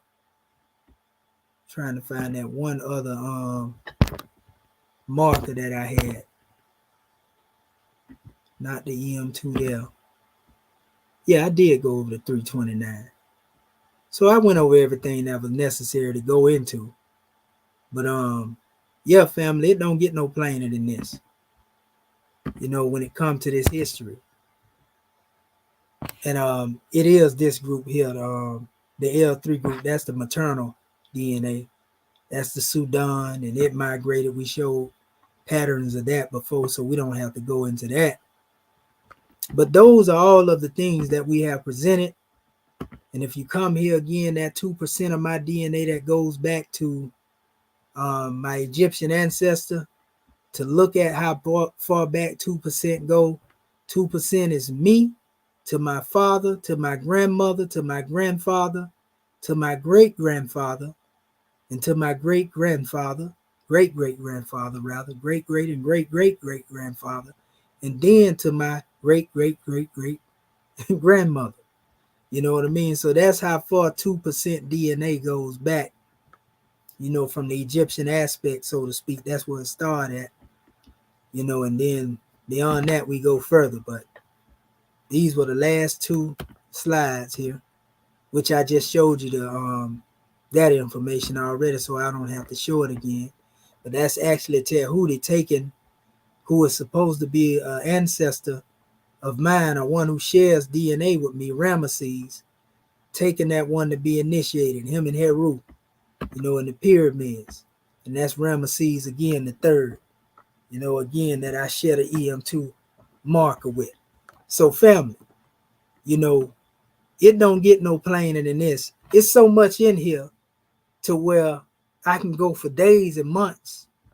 I didn't even explain every aspect of it, but I explained enough, way more than enough, so that our families have a grand drawing on this information, family. And so we just debunked all, the pseudo claims, that anybody has ever tried to bring against us, and they already being debunked anyway, so, what more is there one need to know? I know who I am. I know I descend from the gods. I know we all descend from the gods, so I'm content with that. You feel me? It don't get no plainer than that, family. So I give honors to y'all for sitting up. This was worth the sit up, though. This was worth the sit up, family. I give honors to y'all who faithfully sat here and listened to this demonstration. And it was not all about me. It was all about us, family. It's just an honor to know that what Prophet Noble Drew Ali taught us, bro, he was on point. And he didn't even have the technology that we have now. So that being said, family, we want to give honors to all of our family that was, here from the beginning. Honors to our beloved brother, Noble Brian L. Honors to our brother Yaqub L. Hamid Gamma Bay, Facebook user. Want to give honors to, Charles Ward L. Want to give honors to who else? Man, we got so many of our Moorish kin always showing up. Brother Andre Renard of Mexham Bay. Want to give honors to you as well, family. Want to give honors to Brother Marquise L. Honors to you, good brother. Yes, sir. We give honors to you for all that you do. And just honors to the truth. because some of us gonna accept it and some of us ain't. But the truth is the only thing that changes not. So with that being said, what I'm gonna do, I want to see if perhaps my people may want to come in this demonstration and say something before we close out. If not, we'll close it out as usual. So I'm gonna sit here a few minutes. I'm gonna go grab me a little water, and I'm gonna come back. And if somebody here, we'll let you come in and give your measure.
Okay, we got our brother Marquise Bay. What's going on with you, brother? What's up, my brother? Marquise L. Pardon self, brother. What's up, my brother? All is well, good brother. What's the draw? Brother Marquise Bay, what's going on with you, brother? I just wanted to come in and say, Commission, you be doing your thing. It was about Noble Drew Ali. Mm-hmm. Noble Drew Ali, probably one of the best scholars we ever had. Mm-hmm. I try to debunk um Noble Drew Ali, but I couldn't. I mean, I'm still trying, but I can't. But dude was a great scholar. Probably one of the best scholars we probably ever had. I'm gonna say that again.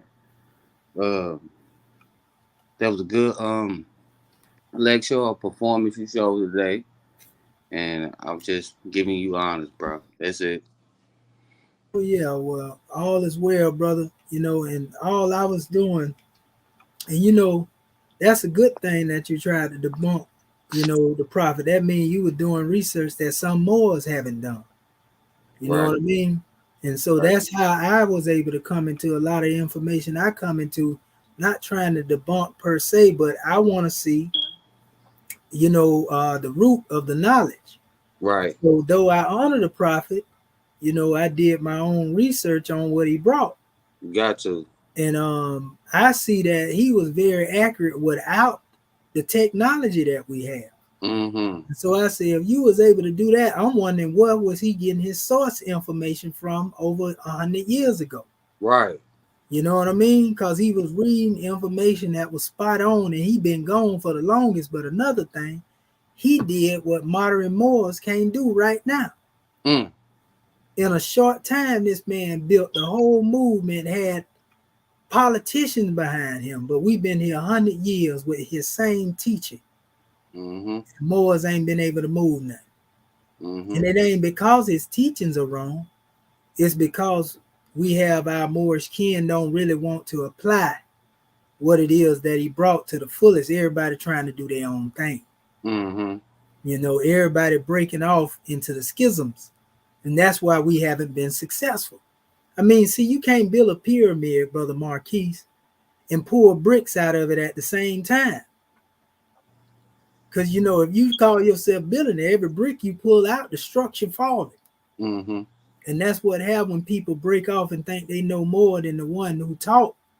And you don't have to try to go against the one that brought the demonstration in order to elevate your consciousness. No, you add on to what he did. And that's why most Europeans are successful, even though they deal with a lot of stuff that's very anti, unity, anti oneness. They in one direction when they move, bro. Noble Drew Ali, That's what we lack.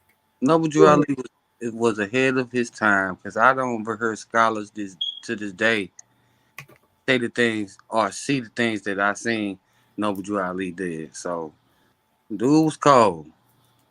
The man was what 16 years old when he first got exposed to the knowledge.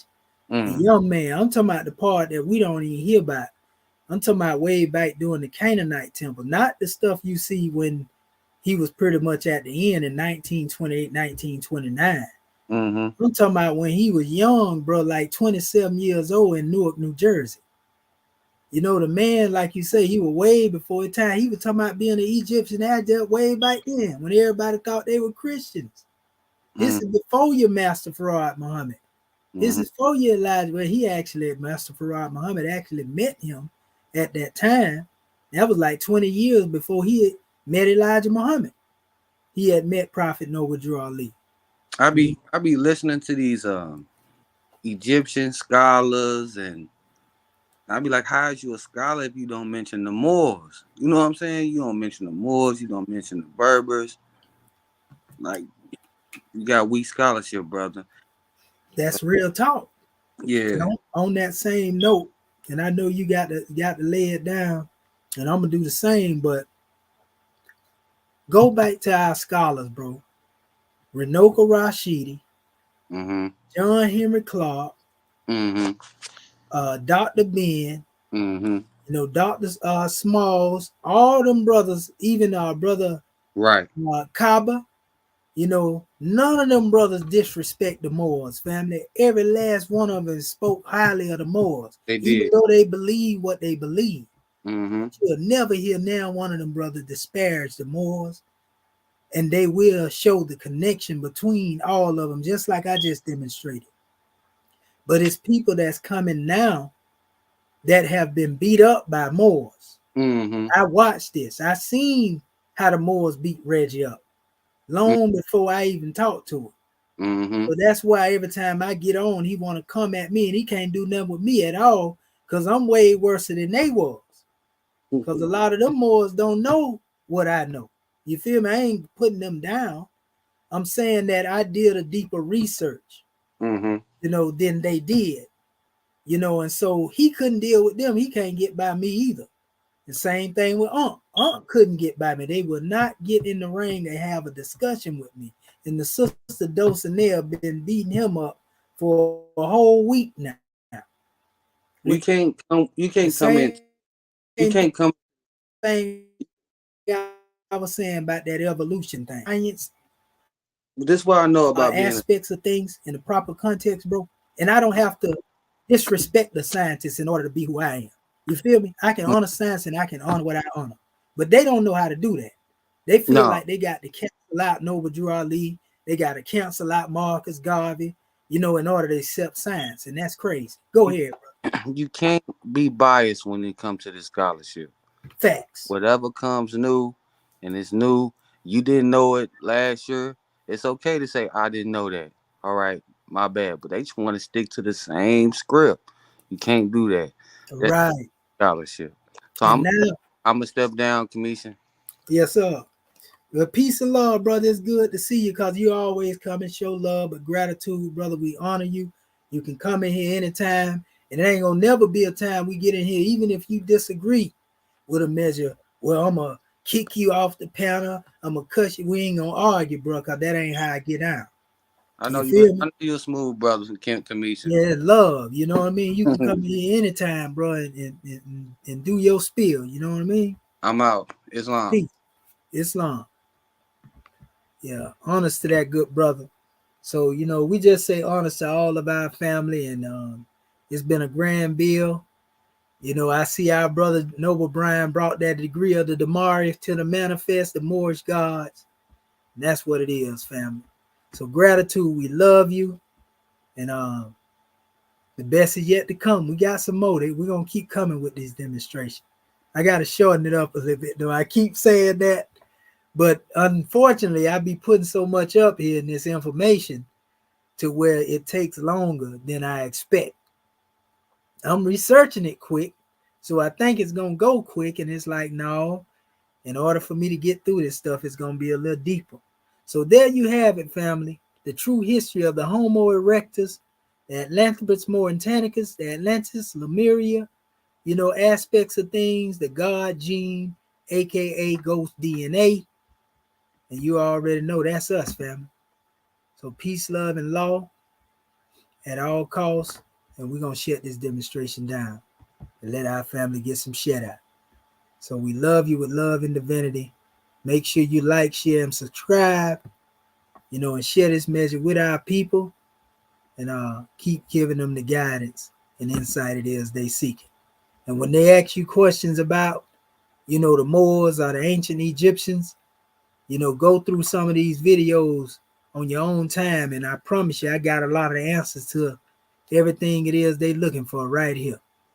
So peace and love, family. We love you. Unqua Jessanel, life, health, and prosperity be upon you all.